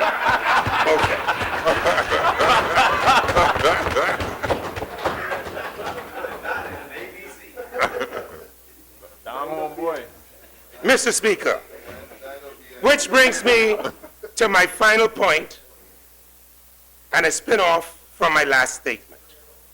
Although the Act purports to establish the office of a DPP, it does not explicitly state who appoints the DPP or how he or she is appointed. It does, however, speak to the removal of the DPP by way of a tribunal which shall consist of a chairman and not less than 2 other members appointed by the Governor General. My view, let me say it again, my view, or opinion, if you please, is, and that is just my outlook. I strongly believe that the persons who can fire you should be the same persons with the authority to hire you. I feel there's something unorthodox, out of whack, when persons who had no say in your hiring can have the ability to terminate. Mr. Speaker, with that in mind, I would like to recommend, put on the table, suggest if you please, that the appointment of the Director of Public Prosecution be considered through the Chief Justice, the Chief Magistrate, and the President of the Bar Association in consultation with the Prime Minister, the Leader of the Opposition, through the appointment of the Governor General. Now I know you can talk about the Judicial Legal Service. I'm coming to that. this mix of persons that I've recommended. And why? Because of the importance of the position. It will engulf all three branches of our government: the executive, the legislative, and the judiciary. I am also keenly aware that the Act states advice shall be given by the Judicial Legal Service Commission. But I am also unaware, like most people, who is and what is the Judicial Legal Service Commission. If we ask most people in here, who that is, what that is, who in charge of it, the legal minds know. And therefore, that brings me to another point. Perhaps it's now time, when all this time is wasted before Parliament come on and playing review, perhaps we should be having someone discuss the bill that's going to be debated that day. Okay? And giving people a quick synopsis, education on what we are attempting to do. In a parliamentary station, Mr. Speaker, this bill is not perfect, nor set in stone, and is subject to amendment by future governments as the country grows socially, mentally, and judicially. This document becomes, as I stated, a living organism once passed by this body. Mr. Speaker, this bill is a step in the right direction towards judicial transformation and reformation. Regardless what they say, it is something we didn't have before and will only have after the passage in this House. good bill. It speaks to progression and legitimate change. Again, I applaud my government.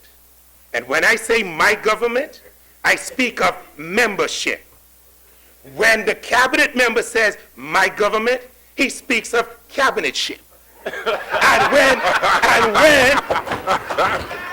yes, might be a word created, but you know what I'm saying. And when the leader speaks of my government, he speaks of prime ministership. So what you want me to call it? I am an F&M member of parliament in the government. What you want me to say? Your government? Their government? My government. I applaud my government. For bringing this timely and relevant piece of lawmaking that will play a pivotal role in seeing that impartiality is practiced against the rule of law in this Commonwealth. My prayer is that when this act is enacted, the Bahamas will be a place where justice and fair play is the order of the day by virtue of this landmark piece of corpus juris. Sorry, Mama, legislation. Pine Ridge supports progress. This is a progressive piece of legislation that will become historic in its passing and empowering in its ability. Mr. Speaker, I thank you and the members of this House for your time. Those who took time to watch by television, Pine Ridge supports the bill. May God bless Pine Ridge, the Commonwealth, and the people and its resources. Mr. Speaker, Pine Ridge rests.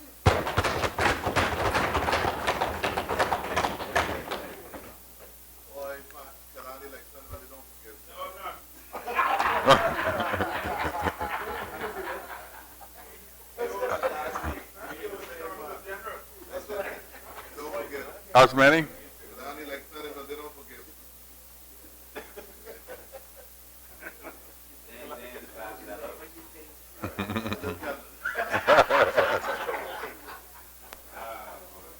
The chair recognizes the honorable member for South and Central Abaco.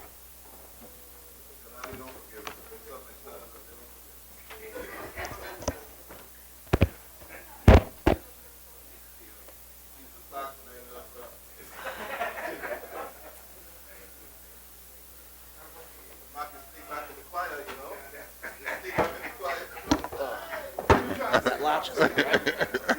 Sometimes perhaps.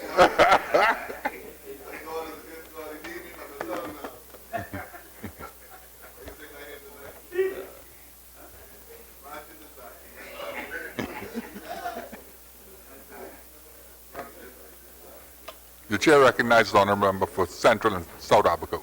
Thank you, Mr. Speaker. Before I push forward, let me first and foremost wish you a very happy birthday, and I hope the business of the House will not take away the remainder of your day and the pleasure that you can hopefully spend with your family after the proceedings this evening are through. Although he is now absent, well, first of all, I rise, of course, on behalf of the amazing people of Central and South Abaco. I would like to echo the very passionate and very articulate comments by my friend and colleague, the member of Pinewood. Although he is not here to appreciate the kudos I'm giving him, I'd like to say so nonetheless, because he put forward in his own way, certainly more passionately and inflamed more than I could do, to highlight two very important things that I would like to put forward. The first being the recent comments made concerning the honorable member for Elizabeth,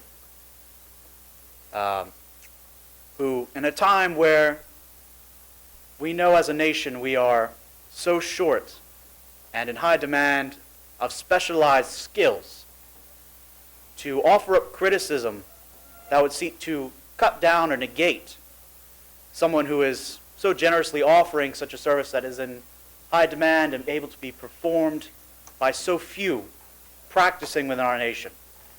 And that, of course, is not limited to our medical services, but that is certainly one of our most important shortages in this day and time. When you're right, you're right. I was hoping you would do so, man. The second highlight by the member of Pinewood is I likewise am not the closest student of the law, although I am eternally grateful for the bright and passionate legal minds on the government side. Without them, I am certain we would be like a ship without a sail. So I appreciate their hard work and efforts, but myself, along with other members in this House, are not practicing attorneys or members of the bar. That being said, he made a very simple statement that either something is or it is not. Now, either the office of the Independent Director of Public Prosecutions exists or it does not.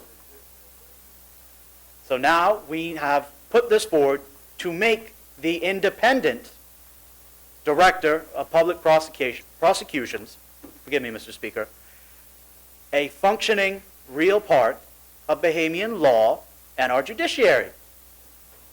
We have to do this. Mr. Speaker, this touches on so many things.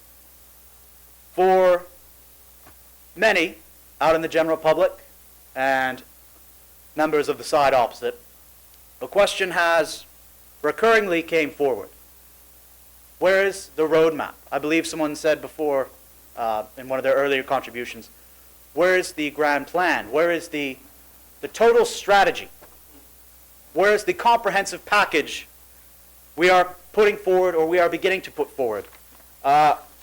Myself, along with all the other members of this House, have a very comprehensive agenda before it now. The establishment of the Independent Director of Public Prosecutions is the first big step in this overall roadmap strategy. Dare I say this comprehensive package to improve Bahamian law and indeed Bahamian society as a whole as we push together as a people. In the structure of our parliamentary system, our Westminster system, which is closely modeled after originally, of course, the Westminster system of the United Kingdom, but is shared in various forms through many other nations throughout the Commonwealth realms and the Commonwealth of Nations. But they, Mr. Speaker, have taken their own efforts to, when appropriate, modify, adapt, and change their laws to properly serve the people, the citizenry of the day as the modern expectations of our citizens demand. Yes. So by keeping and establishing, not keeping because we don't have it, by establishing this separation and the security of allowing an independent director of public prosecutions, we can avoid some of the many, many painful examples my colleagues so eloquently put forward in their own contributions earlier today, where an acting attorney general has, without using words to not incite outcry or a grievance, some discrepancies, indiscretions practiced by an attorney generals of the past. So by establishing this, we can begin and establish these critical steps, Mr. Speaker. And as many also have pointed out, this will not conflict with the Attorney General's ability to protect and advise as it pertains to matters of national security. But this will prevent and stop an acting Attorney General from acting on political directives or even individual directives to meddle in the proper course of the law, which the judiciary and our courts have at their purview and their privy. So, Mr. Speaker, I think all of that stands so much on the wording of these documents and the eloquent expressions, especially by the member of Yamakra, who is our, at least within the House of Assembly, is our chief legal advisor as it pertains to the House of Assembly itself, not within the overall government. But he has so effortlessly but fruitfully explained the consequences of this proposed bill and the positive effects that it will manifest in our society. So we have begun this critical step. We have many more to go, but we have this agenda laid out before us, which are progressive, real, tangible laws that will improve the Commonwealth of the Bahamas.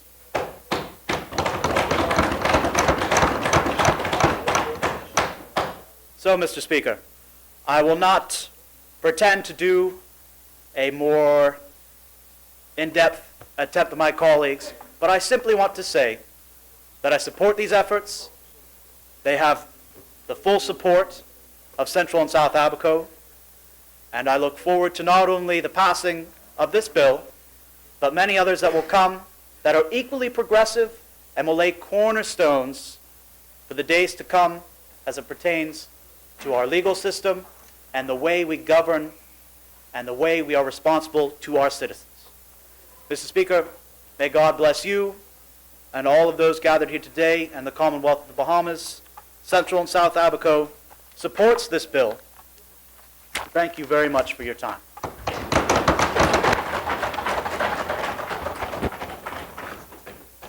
As many?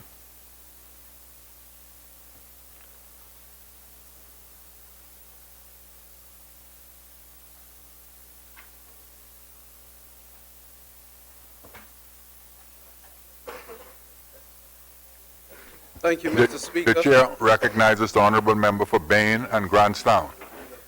Thank you, Mr. Speaker. Mr. Speaker, I rise on behalf of the great people of Baines and Grandstown to impart my indelible contribution to the discussion in this honorable House. Mr. Speaker, it is a pleasure to be in this place as we move forward to the fulfillment of a promise to the Bahamian people, the establishment of the Office of Public Prosecution and an independent director of public prosecution. This will increase transparency and accountability, two principles the Free National Movement stand on, integral to good governance and integrity in public life.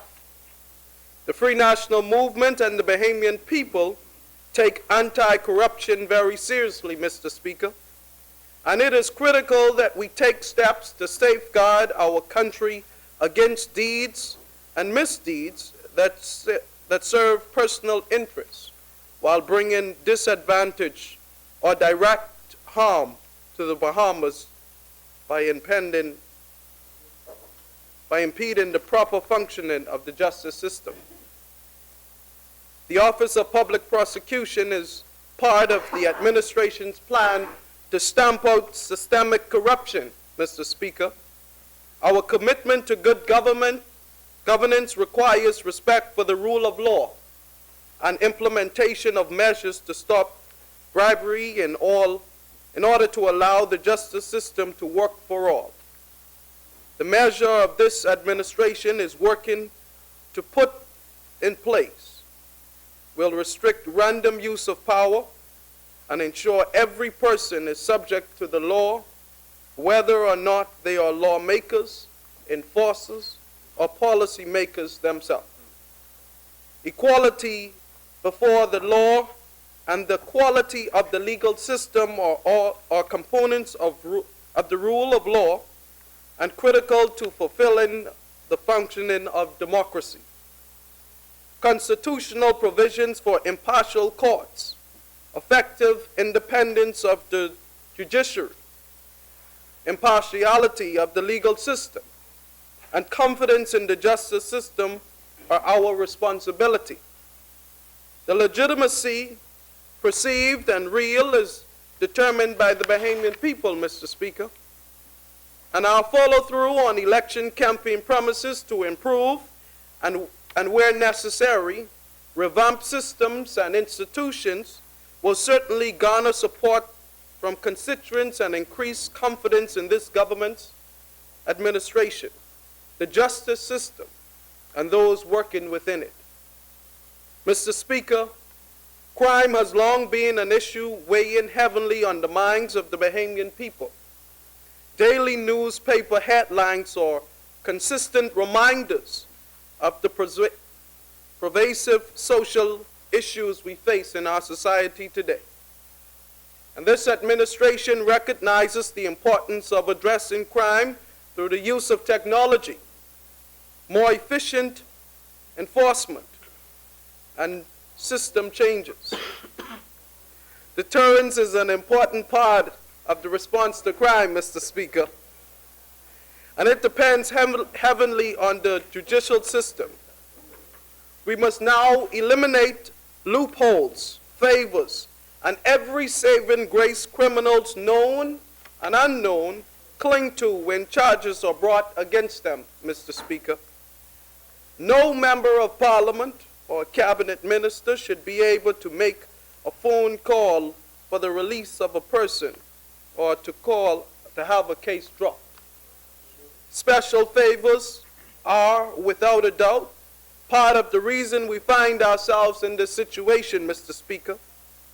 The fear of crime is steadily, some may say, increasing as statistics become more shocking and people see less justice being served, not just because perpetrators are not caught or charged, but because something happens behind a curtain and the case has vanished, Mr. Speaker.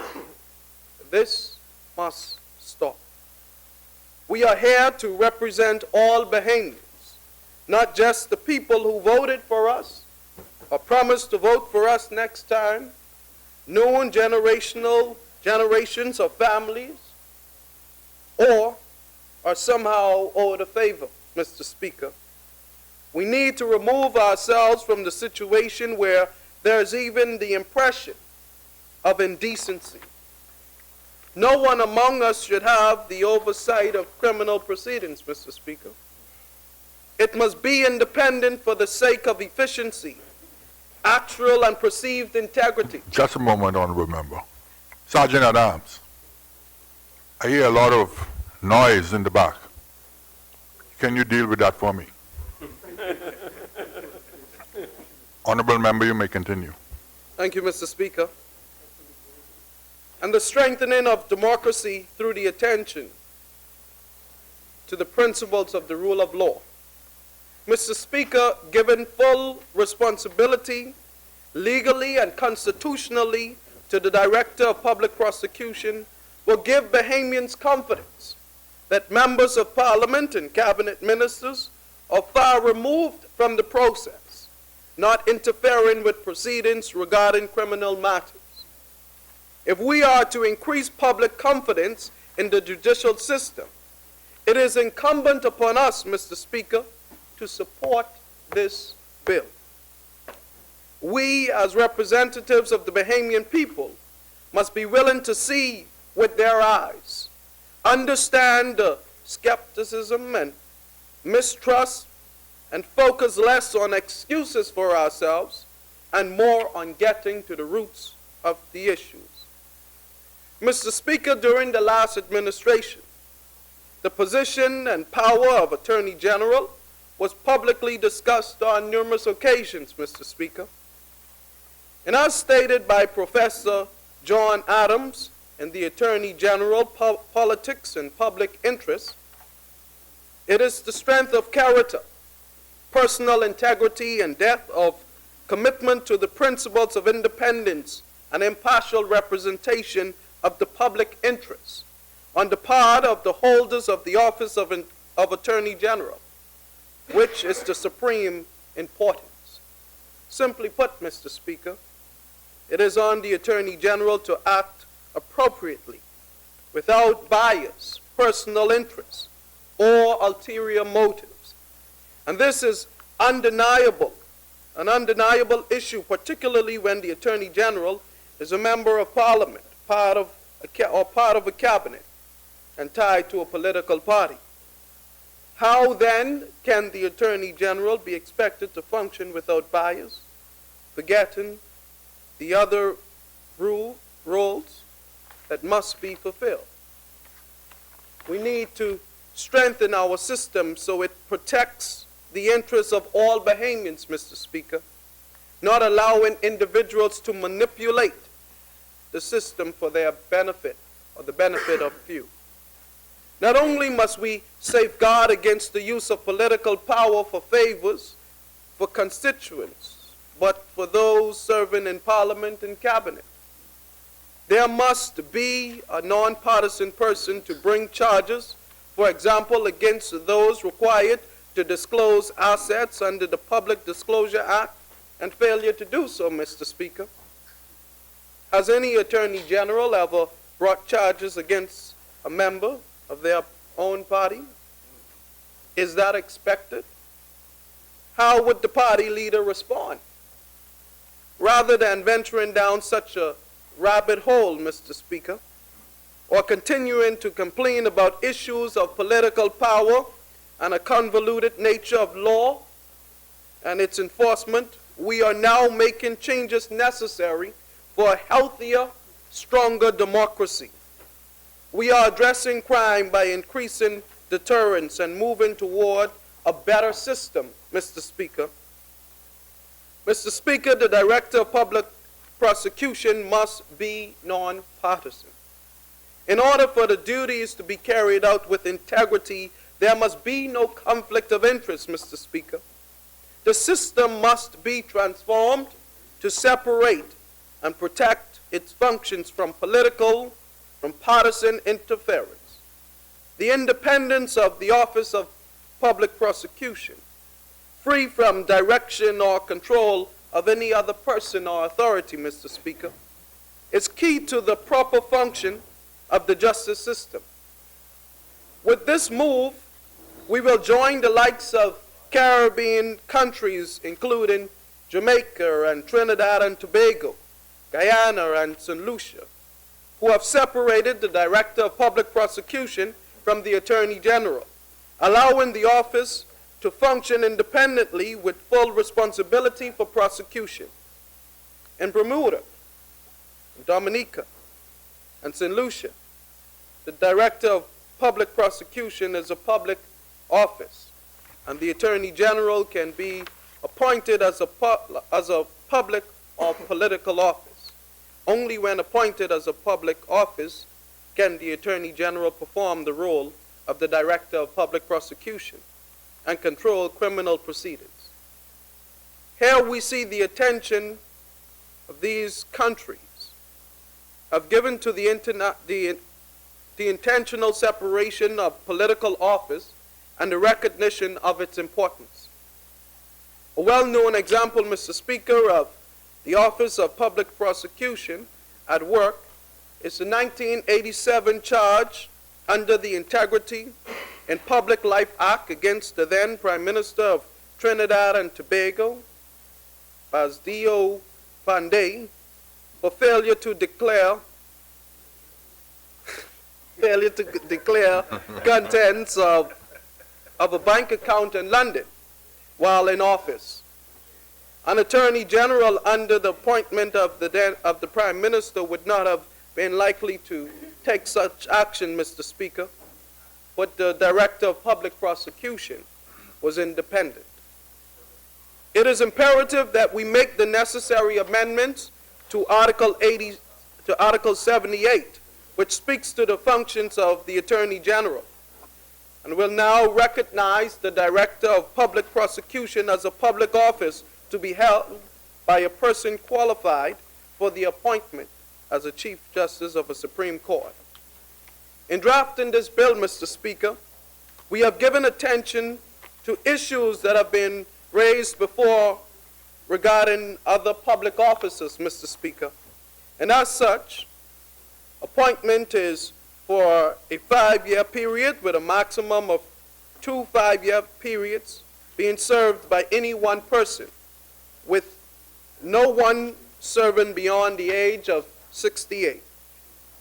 We have also considered the period of transition, ensuring that the Director of Public Prosecution is able to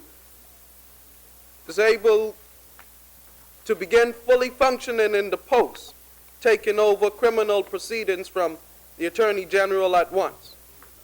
With the constituents of Baines and Grantstown in mind, Mr. Speaker, as I bring my contribution to a close, I wish to give my full support to this bill to confer the powers related to the criminal prosecutions and previously invested in the Attorney General to the Director of Public Prosecution. And so, Mr. Speaker, it is with great pride and honor and privilege that I extend my support to this bill on behalf of the great people of Baines and Grantstown. I yield the floor.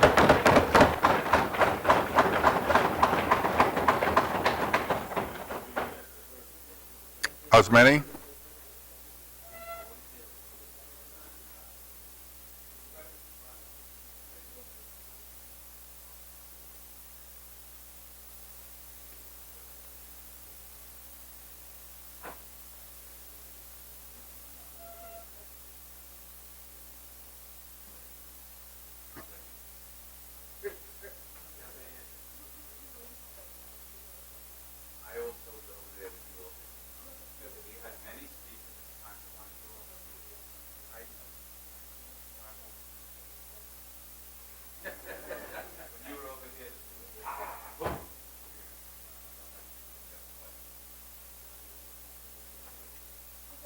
Please, Mr. Speaker, I rise on behalf of... Listen, Mr. Speaker. The chair recognizes the honorable member Thank for you. Angleston. Thank you, Speaker. Speaker, I rise on behalf of the good people of Angleston, Speaker, and I want to take this opportunity, I don't think so, to thank them for providing me with the support that has allowed me now in my 4th term as a Member of Parliament for this constituency to stand in this honorable House, Mr. Speaker. And I want to thank them for their patience. I've been a little missing in action for the last couple of weeks, dealing with another matter, Mr. Speaker. But as soon as... Tell us about it. Tell us about it. Tell us about it. Tell us how is it going, ma'am. But as soon as I am finished with that, Mr. Speaker, When she returns as leader. I intend to triumphantly return, Mr. Speaker, There you go. on Balfour Avenue.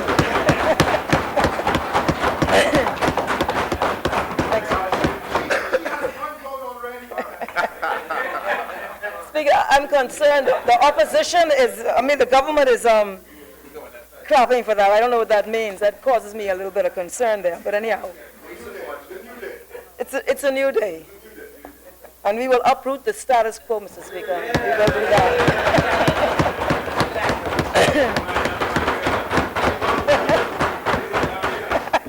Speaker, I want to thank Mr. Speaker, the people of Engliston for their support, particularly in this last election, which was a difficult one for our side in this House. And so I'm grateful that I was able to take a seat in this House and to continue to be a voice, Mr. Speaker. And I'm hoping, Speaker, that I'm trusting that that voice will continue to be faithful to the ideals of the Progressive Liberal Party and will continue to advocate the interests of the Bahamian people. Speaker, I won't be long. I am contributing to this bill to say just a few things. I've heard the animated debates in here and what I call the parliamentary theatrics. I've heard the sort of extravagant assertions as to the meaning of this legislation. I've looked at it, Mr. Speaker, and this is an amendment to the Constitution. Previously, the Attorney General, under our Constitution and under constitutions throughout the Commonwealth jurisdictions, I believe, had similar provisions, which accorded to the Attorney General the right to institute nollies or to make determinations on prosecutions, etc. This legislation is taking us in a direction along with other countries that have undertaken similar reforms. But I am not certain that this attains or achieves what is being claimed or asserted in this House, Mr. Speaker. And I just want to approach it on three things. And I think that the member for Pine Ridge actually made a very good point. And I was looking through the legislation quickly to see how it is that the Director of Public Prosecutions is appointed. And that's a very, very important consideration because when you look at our Constitution, this likens this office to that of a judge, similar qualifications. So there's an allusion to this comparison or alignment with judges. Our Constitution, and the reason why judges are appointed in this way is because this is a separate, independent arm of government. And it ought to have, as far as possible, clear separations between other arms of government. And Article 93 of our Constitution provides that there shall be justices of the Supreme Court, and that it states how they are appointed. The Chief Justice is appointed by the Governor General by instrument under public seal on the recommendation of the Prime Minister and the Leader of the Opposition. That's how the Chief Justice is appointed. And then the other justices of the Supreme Court shall be appointed by the Governor General by instrument under the public seal acting on the advice of the Judicial and Legal Service Commission. So it provides for and the Judicial and Legal Service Commission is defined in the Constitution also. So there's very careful carving out of how judges are appointed to ensure and preserve in truth independence.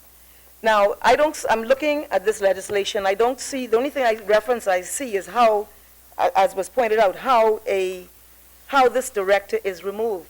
And there is a provision which says that from the passing of this legislation, that there is like a grandfathering clause, I would call it, which is Article 78B. No, not 78B. It's the clause which provides for, I can't find it quickly, but it provides that if a director of public prosecutions in the Attorney General's office is currently in office, that with the passage of this legislation, that person will transition into the post in accordance with this legislation. But we don't see how that person is going to be appointed in the future. And that's the first red flag of alarm in terms of this claim of independence. The second issue is the question of nollies. We've heard the arguments about the nollies and how there's abuses.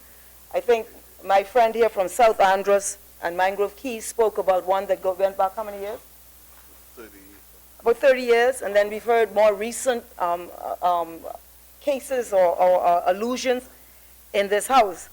And so this is being touted as something that will now forevermore remove from the Attorney General this ability to institute or to discontinue proceedings. But if you look at clause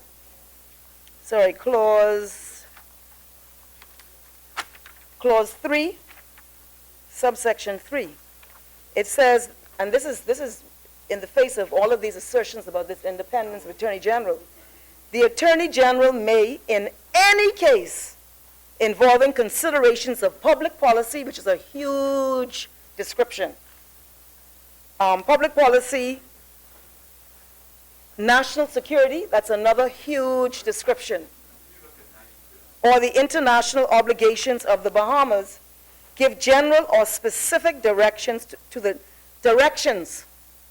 Director of Public Prosecutions. I did say directions. And it goes further and says that the Director of Public Prosecutions shall act in accordance with those general or specific directions. In this instance, where the Attorney General gives a directive, this independent Director of Public Prosecutions in these hugely broad categories, which are not defined, must carry out the directive of the Attorney General. And so, Mr. Speaker, we have to assume, sorry? Right, must be in writing. Mr. Speaker, they're saying that the directions must be in writing. I don't know, Mr. Speaker, how that helps anything here. You can put in writing your directives. So how does that affect the point that I'm making? The members opposite are asserting that the Director of Public Prosecutions is independent. Anyone know what independent means? Independent. But this provision says that the Attorney General can give directives in writing in huge categories, and the independent Director of Public Prosecutions must comply with those directions of the Attorney General, Mr. Speaker.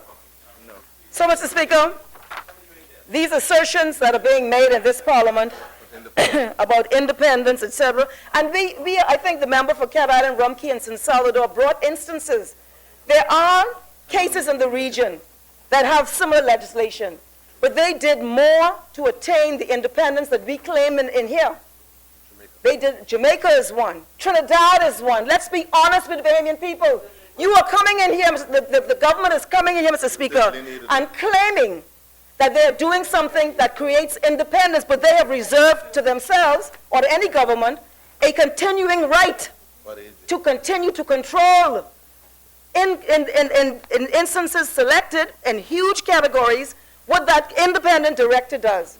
And in the jurisdictions that have been pointed out in this Parliament, this kind of provision is not to be found. In fact, I think it was, is it Canada? Barbados. The Barbados case that was relied upon, you look at the categories that they have a similar power, but it is very narrowly defined, and all of the categories are akin to treason-like offenses. But that's not what this does. This particular legislation claims independence. We don't know how the person is appointed. But then we find out that, no, I'm talking about the legislation. Right, okay. Okay. You go ahead and you will clarify that when you speak. No, don't help me. Don't help me. Don't help me. And so, Mr. Speaker, the Speaker, in this legislation, in this draft legislation, you don't have that sort of narrow categories, and you could almost understand what Barbados was doing there. But what this government has done, claiming to be all these wonderful things to the Bahamian people, they have actually reserved to the government a discretion in the Attorney General, which is not assailable under the Constitution, not assailable. The same thing they say they're trying to correct. They have preserved to themselves the following categories: the public policy, national security, and issues of foreign affairs or international matters, Speaker. So this government should not come in here, Mr. Speaker, and pretend that this is anything other than what it is. I don't have a problem with you establishing a director of public prosecution's office, but when you call it independent, we know what independent means. Our country's independent. So we know what independent is, Mr. Speaker. Do not come in here, Mr. Speaker, and say that you're doing something when the Bahamian people can read and write, and they know you're not doing it. You're just giving lip service to a principle that you are not putting into practice, Mr. Speaker. Speaker, the other thing, Mr. Speaker, I want to say is that the issue of the tenure, and we had this issue before with this Free National Movement government, but on another matter, and it was the issue of the tenure of the Commissioner of Police. And the then Ingram administration, Free National Movement administration, sought to curb the tenure of the Commissioner of Police and did so by amendment to the Police Act, which allowed for the police commissioner, who currently has protection of tenure in the Constitution of the Bahamas. They instead amended the Police Act to limit the terms of the Commissioner of Police to 5-year junkets. And Mr. Speaker, I can tell you, I don't know what the facts are, and I don't want to drag the former commissioner into any embroiled situation. But we all have to wonder what happened with the Commissioner of Police in this country, who this administration immediately caught the eye of this administration, Speaker, and was able to be phased out of here. But the government that succeeded them, which was the Christie administration, amended the law again and allowed for the provisions to protect tenure of the Commissioner of Police to prevail. The reason for that, Mr. Speaker, is for the same reason you want Director of Public Prosecutions to be independent. But this administration claims independence when we don't see how they're appointed, claim independence when you see, when you know that they still accord to themselves, to an Attorney General, the right to make directives in the broadest categories. When they say he independent, but the Attorney General could say, do it, they say you put it in writing. Okay, you put it in writing, and so what? You still you accord to the Attorney General the authority for nollies. You are preserving that in the widest categories imaginable. So don't come in here and say you are doing what you're not doing. You're not doing it, Speaker. And the 5-year terms that are being that are outlined in this legislation, this draft or the bill, again has the effect of curbing the independence of a director. Yes. So this is probably one of the worst examples of independent directors in the region and probably in the world. And I haven't seen any others, but this legislation does not do what this administration is saying, Mr. Speaker. Speaker, and while I'm on my feet, Speaker, the issue of nollies and criminal law, etc., we're very concerned, Mr. Speaker, about the level of murder that's happening in this country. It's a matter of grave concern. We're seeing children. It is very disturbing. And when are we going to wake up in this house? Children are dying in this country. Yes. Children are dying in this country, Speaker. We have had in the last 2 months babies, teenagers, Speaker. Yesterday we had a 16-year-old, Speaker. I wonder if it didn't start on May 10th. Speaker. I'd like to see this passion before May 10th. Speaker. Where was the passion before May 10th? Speaker. Mr. Speaker, would the Minister of National Security calm down, please? And children died prior to that too. Mr. Speaker. No, Speaker, I'm not yielding. I'm trying. No. Speaker. No. I am asking the Speaker to maintain order in this house. Honorable members, Protect the member, Mr. Speaker. No, I ain't yielding. did you recognize the honorable member for Angleston? Continue. Speaker, we have.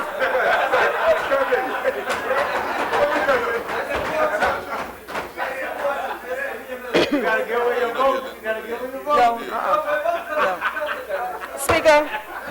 Speaker, you know, there's a lot of laughter in this house, but there's a lot of pain out there, Mr. Speaker. It's not funny. We have children dying in this country, Mr. Speaker. Speaker, would you help me, please, with the member here, Ms. Fort Charlotte? You're distracting me, Honorable please, Fort Charlotte. Honorable members, Speaker, I would like to speak. I would like to speak without disturbance of any member in this house, Mr. Speaker. Thank you, Speaker. honorable members, allow the member for Angleston Speaker, to which continue. part of what I'm saying is not true? Children are not dying in this country, It's a Speaker. Speaker, what part is it? misrepresentation of the You truth. Speaker, you know, he who feels It it is a knows it. And actually, misrepresentation Speaker, of could you the truth. please constrain the member for Fort Charlotte? He is shouting, he's on the side and he's shouting. Speaker? Because, Mr. Speaker, Honorable members, No, if the, the if, rules you have a point of order, honorable member? Rules speak for it. if the, Speaker, Honorable listen. member, if you have, the member from Angus if you have a point of order, honorable member, let him Thank you for what? explain why. No, no, no, no, no, no. right to yield, No, man. no, Let no. him make a Mr. Speaker? no right to yield. Mr. Speaker? No right to yield to you. yes, honorable member for Angleton. Thank you, Speaker. Speaker, Let the member speak, man. Speaker, one thing these new members in here will learn, they ain't gonna shut me up. That ain't gonna happen in here today. Will not happen, Speaker. There are children dying in this country, Mr. Speaker, and it's a matter of grave concern. I heard the member, Mr. Speaker, That's the right to speak, I heard the man. member And we understand that, sir. from Mount We Moriah, understand that, Mr. or I saw a story in which he indicated or asserted that the statistics were going down a little bit or whatever it is. I don't know what the statistics say. One thing, all I know, Mr. Speaker, that we are very concerned. I am. We are very concerned in this country, Mr. Speaker. Just No, Mr. Are you Speaker. on a point of order? Speaker. No, Mr. Speaker. Are you rising on a point of order? No, no, no, no, no, no, no, no, no, no, no, no, no, no. No, Mr. Speaker. Presentation. No, Mr. Speaker. Honorable member, the member is not yielding. The member is not yielding. Not yielding. Honorable member for Angleton, Thank continue. you, Speaker. Mr. Speaker, I think every well-thinking Bahamian right now is very concerned with what's happening because we are seeing a different type of thing happening, a phenomena, and it's children. It's children, and if we don't, listen, I heard the member for Charlotte saying, it didn't start before May 10th. I didn't say, Mr. Speaker, that is not the point that I make, Mr. Speaker. We are seeing in recent times a phenomena that is impacting young teenagers and children. It's a matter of grave concern.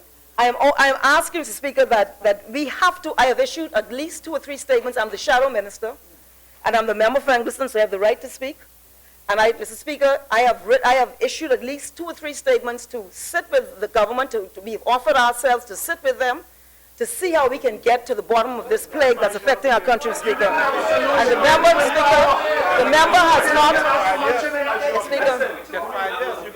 Honorable members, Thank you, Speaker. No, I'm not yielding. I'm not yielding. No, she Right. You speak. Okay, great. the chair recognizes the honorable member for Mount Moriah. I applaud my cousin, the member for Angleton, and I'm thinking about giving you my support. I believe you're close to getting it. But I applaud her for her comments. It's interesting, though, Mr. Speaker. Speaker, no, Speaker, I'm not. No, it's interesting. No, it's No, you interesting. abused it. No, no, no. Interesting. Speaker. No. It's interesting, Mr. Speaker, Speaker. the member is not doing what he Yield it to said me. he would do. I'm not yielding. No, I'm not Yield yielding. it to me. I'm not yielding. I'm not yielding. Honorable members, honorable members, Mr. Speaker, honorable members. my cousin, we both have Ackland's blood and we don't back down, so will you yield to me? No, I have the floor, and that's the bottom line. Are you taking it back? He hasn't taken it back. First the boy, you said?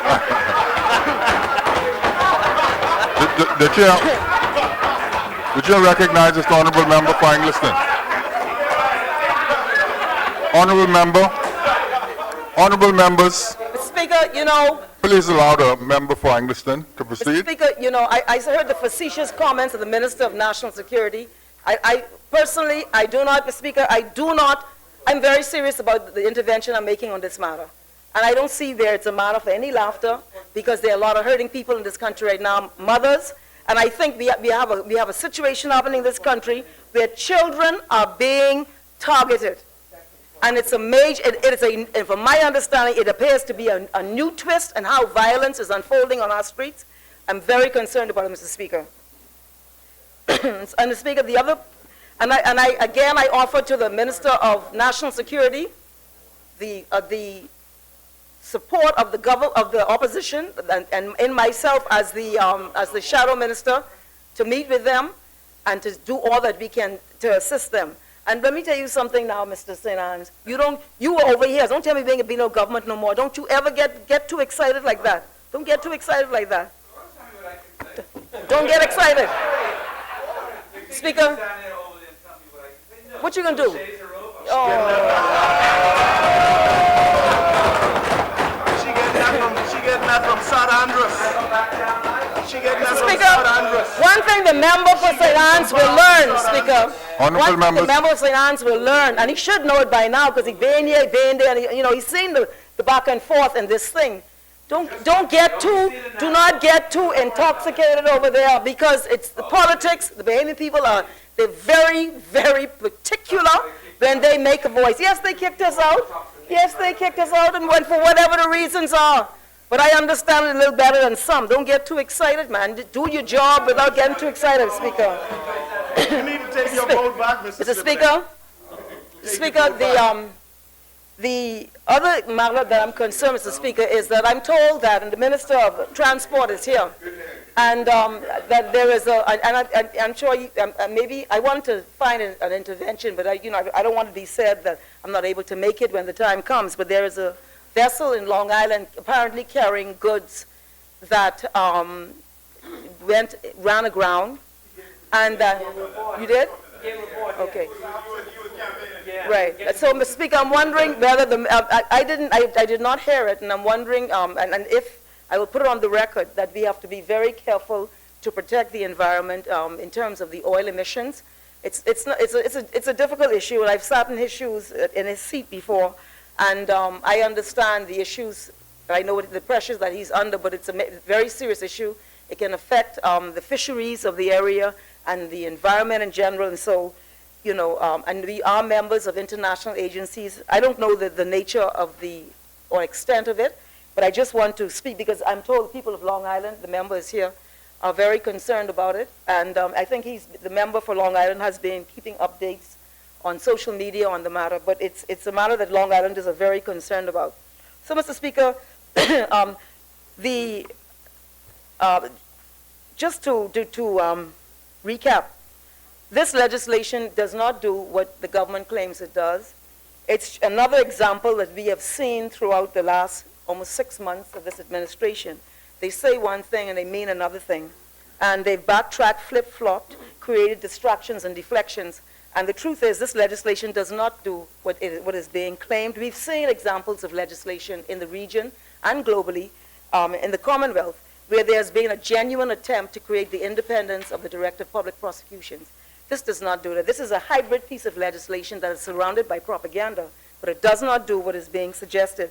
And you see it in particular with the powers that are reserved to the Attorney General, where the Attorney General, in writing, can direct this independent person. Now, direct. If I'm independent, ain't nobody directing me. That's just how it is. But this independent director can be directed by the Attorney General, who sits in the cabinet of the Bahamas, the very thing that they said could not, that they're seeking to do away with.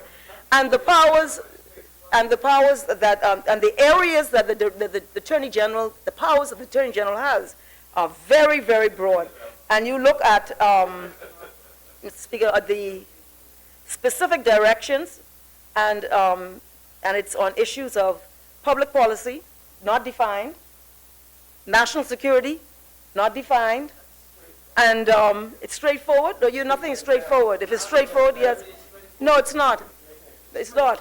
No, well, the last Attorney General in the case that you all talked about said national security. That Attorney General said national security, but you said it was something else. So don't come with that, Speaker.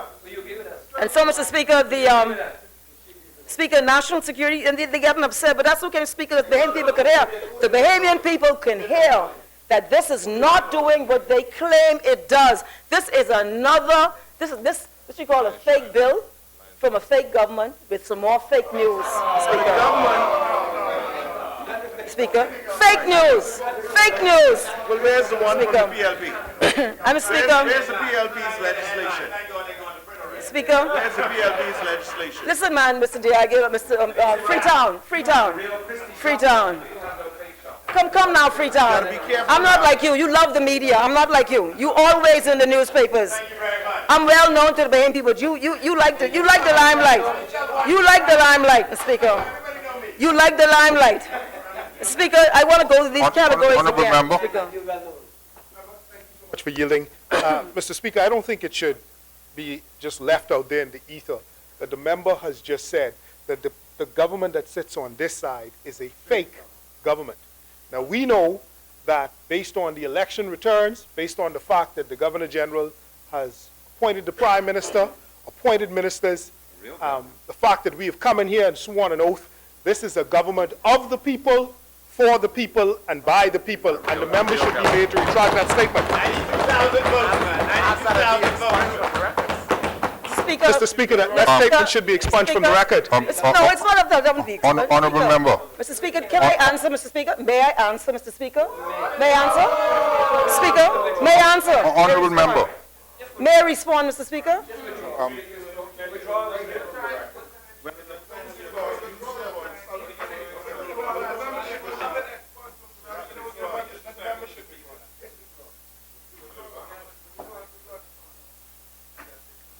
Honorable member, with respect to the statement about the government being fake, if we look at Rule 33:18,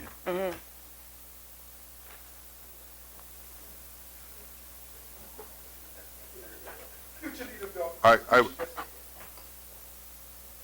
am of the view that that is an insulting and Speaker, abusive. may I explain it, Mr. Speaker? No, not you, Mr. Speaker. Speaker, when I say fake, we know that this is a constitutionally instituted government. I know that, Mr. Speaker. That's not what I mean. Why would you then use the word fake? Okay, let me use another word then, Mr. Speaker. I just want to Speaker. Remember my initial contribution, I have it withdrawn. Speaker, I withdraw fake government. I withdraw. Speaker, this is a government with fake news, fake claims, Speaker, because what they claim in this legislation, Speaker, is not correct, Speaker. And Mr. Speaker, and what they are doing is very consistent with what we've seen over the last half a year with this government. We've seen it in the claims on finance. The central bank say one thing, they say another, Mr. Speaker. This is on and on and on, the same type of activity. And that is why I use the fake news. And it's not a fake government. This is a duly constituted government, and they're not performing, Mr. Speaker. This government is not performing. And when they say they perform in here, it's not performing. This does not do what they say, Mr. Speaker. And so, Mr. Speaker, Speaker, the constitutional position is being preserved in this legislation. I have no problem with that. This supports the status quo. This is not uprooting the status quo. This is supporting the status quo, Mr. Speaker. Yes, it does. It does, Speaker. And I tell you where it does, Mr. Speaker, because they're saying no, Mr. Speaker, and I'm going to reiterate it again. This is supposed to create an independent director of public prosecutions. We heard all in this Parliament about the nollies and how the Attorney General do this and that. But this provision, I can say it again because they say no, Speaker. Let us say them again. Read it again. I'm going to read it again, Speaker. We look at paragraph clause 3, and subclause 3. The Attorney General may, in any case involving considerations of public, Mr. Speaker, no. Yes, the point of order? member.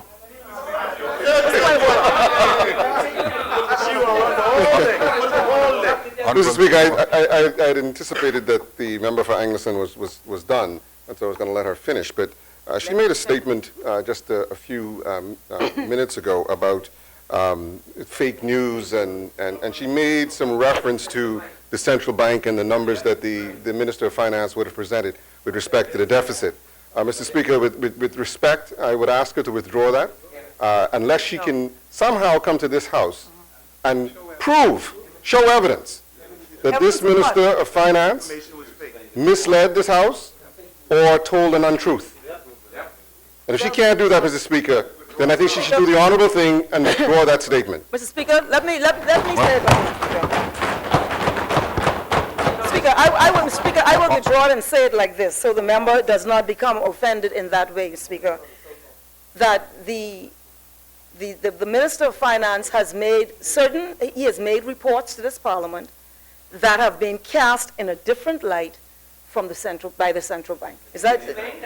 Yes. And he may have explained it all he wants.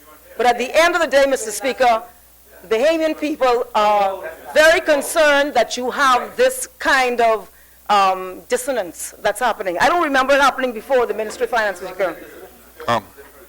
Honorable Member for East Grand Bahama? Yes. This information was presented at when I last spoke in this House, very clearly. And I went to great length to explain the difference between the central bank report and the number at the end of June. Very simple, Mr. Speaker. So I don't want the member to be confused about that, nor to try to confuse, or in the way she presents the information, confuse the public about that. It's very clear, Mr. Speaker. I think the public, if they're confused at the difference in the reports and how it's being reported. So that, you know, I mean, if the member says he has explained, he's explained it, but I know that the Bahamian people feel that there's a difference in the way in which it's being reported, Speaker. Mr. Speaker, I will, how long do I have? I can't tell by the 2 minutes? I have 2 more minutes. You finish doing that again? Speaker? Thank you. So, Mr. Speaker, I think, Speaker, I heard, yeah, Speaker. So Mr. Speaker, we look forward to some other pieces of legislation. I won't get into it now because it wouldn't be proper to do so, but there's some interesting legislation that's being laid, and I want to invite the media to eyeball some of them, in particular the Commercial Enterprises Bill that deals with immigration and work permits. But I only mentioned that in passing, Mr. Speaker. So, Speaker, Mr. Speaker, I'll just end by saying that this substantively upholds, it's created an office for an independent director, but it's taken away the independence by keeping in the possession of the Attorney General the same powers the Attorney General has at this moment, which they've complained about, allegedly complained about, and the powers are so broadly described, they're not in any way defined, unlike the Barbados legislation, which was specific about what we're talking about. They had treason, they had et cetera, et cetera. They had specific issues that the Attorney General can intervene on an independent director of public prosecutions. Other jurisdictions didn't even do that. But this particular legislation, I believe there's none like it in the region. I could be wrong, but I haven't heard them refer to any. There's none like it in the region because all this, what the effect of this has to do is to create an illusion for political purposes, Mr. Speaker. Thank you, Mr. Speaker.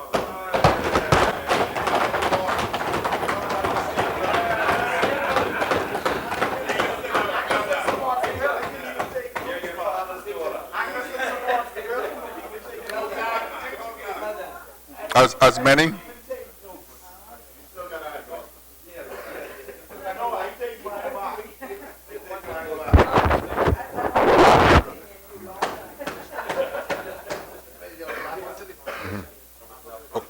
The chair recognizes the honorable member for Marco City. The chair recognizes the honorable member for Bamboo Town. Mr. Speaker, it's a good place for us to suspend, and I do move for the suspension of the House until November the 1st at 10 a.m. It is our intent, Mr. Speaker, to not come back this upcoming week. We're certainly going to give the leader in waiting the opportunity to be so crowned this upcoming week in the Progressive Liberal Party's convention. And then on Thursday or Friday of next week, as you announced, there will be the Youth Parliament. And so, Mr. Speaker, we will return to the business of the House on Wednesday, November the 1st at 10 a.m.